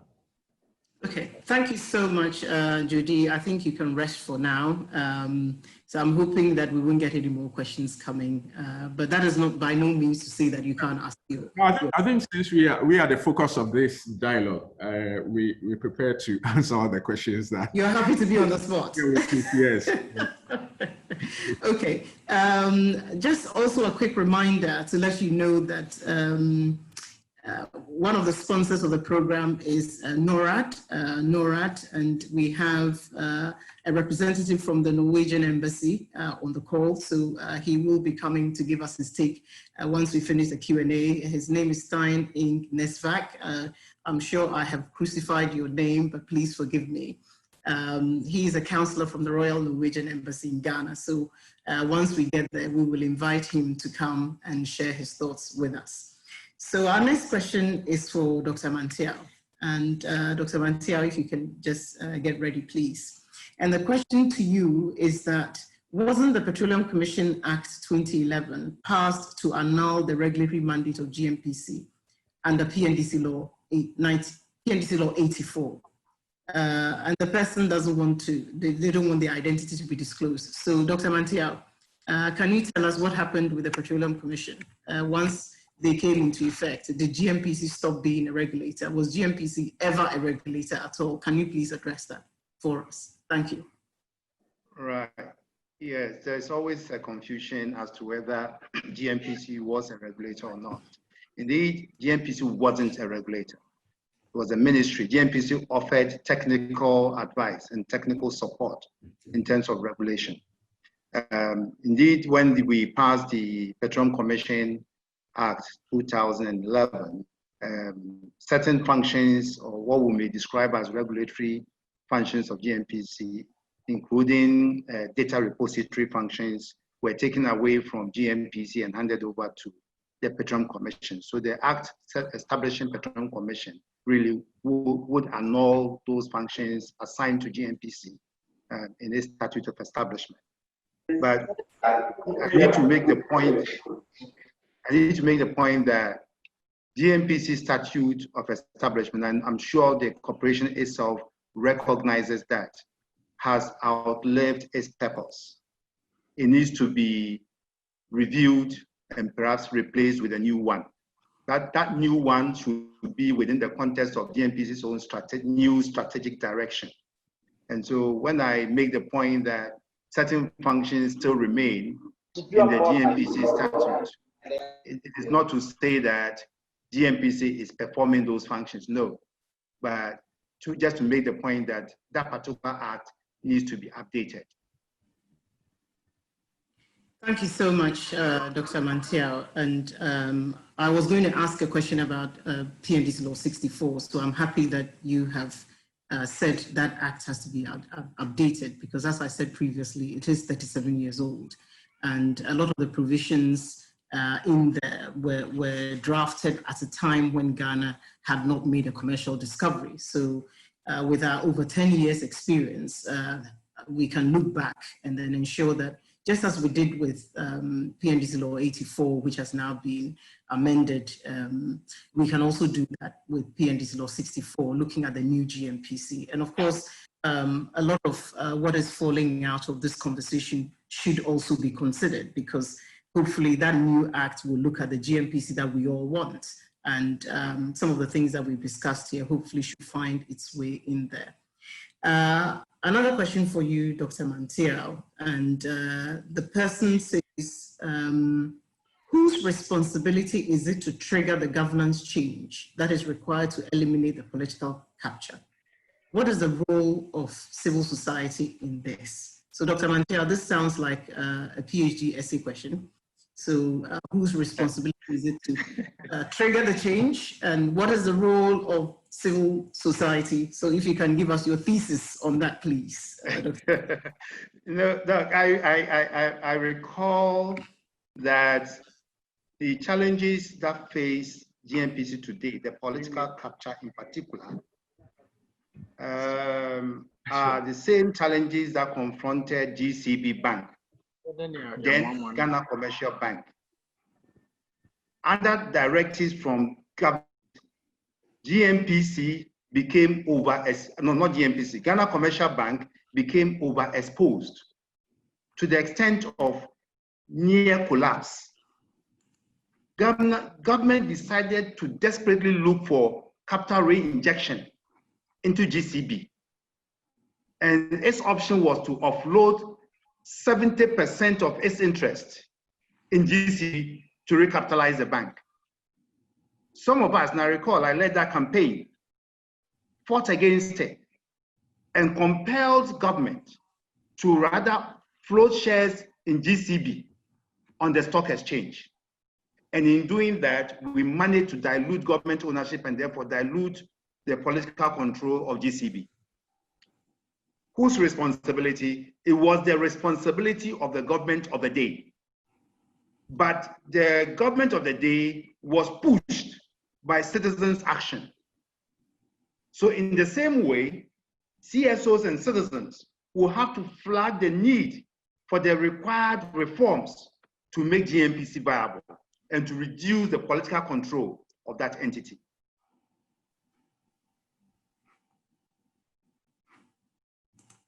Hello? Hello? Have we lost you, Dr. Mantiel? Yeah, I'm here. Yes. The point I'm making is that the responsibility will be the government of the day, but the government of the day will not act unless pushed. That is what happened in the case of the GCB, when they became overexposed and came to a point where they were almost going under. So the point I'm making is that the government of the day has to take the lead, but CSOs and citizens will have to continually flag the need for the required reforms in order to push the government to begin to act. Thank you. Thank you so much, Dr. Mantiel. And I've just been reminded of the time because we've gone way over our time. So I have one last question, which I'm going to pass on to Ben, and that is also in relation to CSOs. The question actually referred to NRGI, but since NRGI are the organizers, I think today I will give them high table treatment and spare them. So I will ask Ben Boache. Ben, if you're still there, if you can help us with just along the lines of what Dr. Mantiel was talking about, what are the CSOs doing and how will they push through some of these important recommendations so that we don't end up as if it's just a talk shop that goes nowhere. So if I can, Ben, if I can have your views on that, and then I need to bring in NORAD and I think round it up for today. So Ben, are you there? Yes, Doctor, I'm here. Thank you very much. I think that is what we have started. We have to continue engaging and pushing for the right things to be done. And it's good that we have a platform like this, NRGI, and Gmpc agrees to participate. I think in the past 3 months, they have been participating in civil society meetings, which used to be difficult. And if we're able to engage on these conversations, that would go a long way to shape the Gmpc that we actually want. And just a last comment on my presentation, which probably the minister was not happy with. I think what I tried to do was to stay with the topic that I was given, and that was to look at the economic performance and strategic choices of Gnpc. And that largely had to do with where Gmpc is today. And if they are really going to become a standalone oil and gas operator, then they have to shift away from those choices that they have made. So essentially, I had to categorize where the investments have gone to and why they are not able to focus on their strategic vision, and also to stay away from pretending that Gmpc workers or people like Mr. Dazi don't know what to do and they cannot strategically plan for an organization, but to highlight the point that the interference and the extra burden that is placed at the doorstep of the corporation really weighs it down from achieving whatever it plans to. We can all agree today that Gmpc should become an energy company if the choices of the politicians and the impositions do not stop.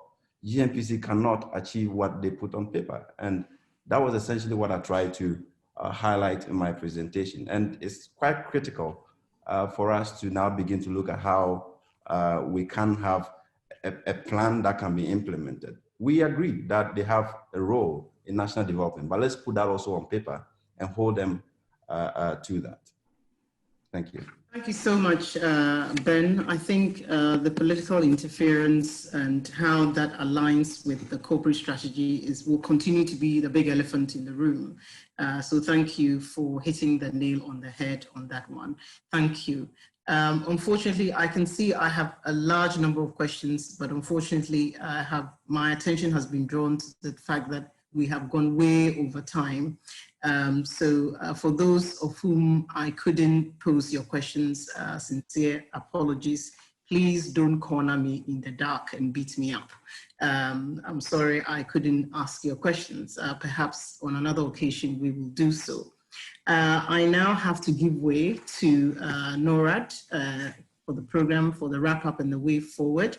So as I said previously, NORAD is one of the sponsors of this program in RGI, and we have a counselor from the Royal Norwegian Embassy in Ghana. His name is Stein Ing Nesvak. That's the best I can do, unfortunately, for the name. So Stein, if you are there, can you please come in and then just wrap up and the way forward, after which my work is over and I'll hand over to Nafi from NRGI. So Stein, where are you? Well, I don't know if you can hear me all there. Yes, I can hear you. Excellent. Well, I'm going to be brief because this has been a very intense but very interesting session and afternoon. I just want to thank everyone for the participation and for all the inputs. We are proud to be a sponsor here. NRGI and ASAP and Oxfam are key partners in our Oil for Development program, where we are trying to help with governance in the oil and gas sector.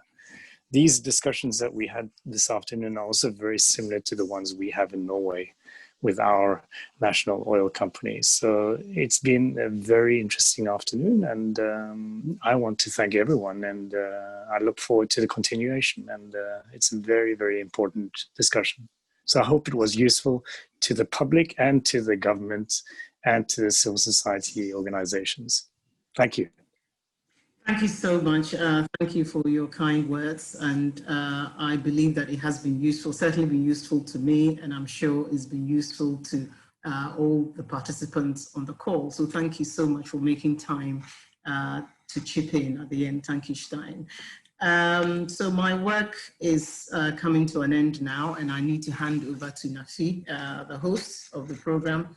I don't have any final words to say because I think I've said enough in course of the program, except to say a very big thank you to NRGI for this opportunity to host this session, to moderate the session, and to ensure that everybody is kept in line and everyone does their presentation on time.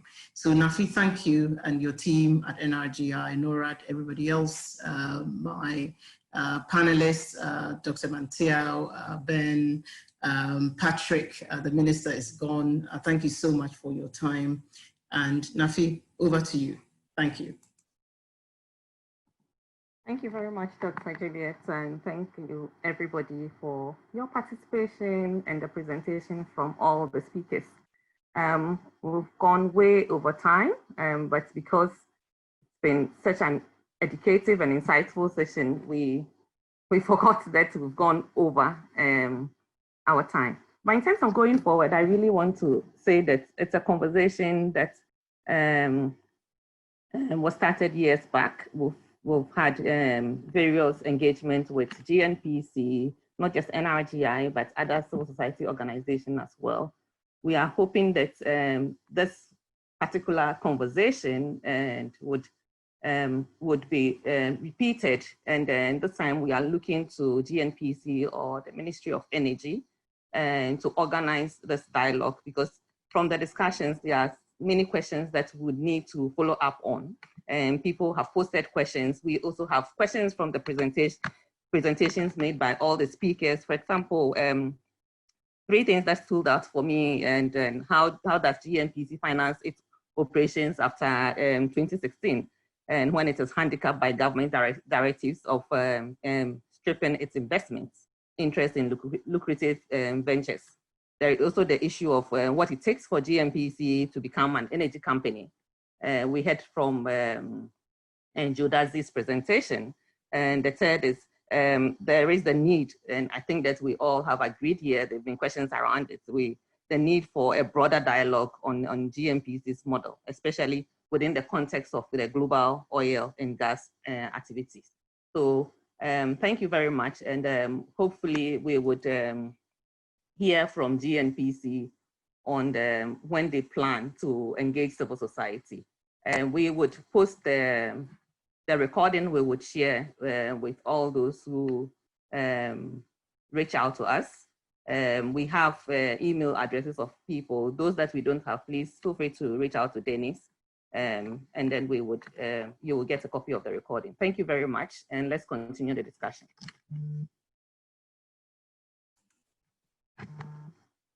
Thank you, Nafi, and thank you, everybody. Thank you very much. Thank you, Patrick and Juliet. Thank you. Ben. Great meeting. Great meeting. Okay, bye. All the best. Hi, Patrick.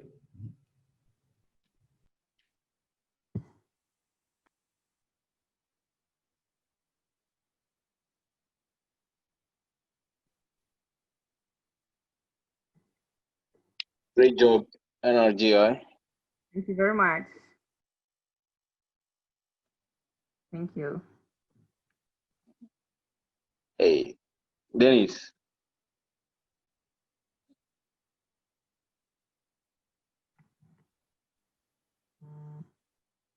Yes, Chris. Yeah, Dennis. I'll get it. Charlie. Okay. It's been very useful. All right. Thank you very much. Thanks for, yeah, I'll get it. Sure. Bye.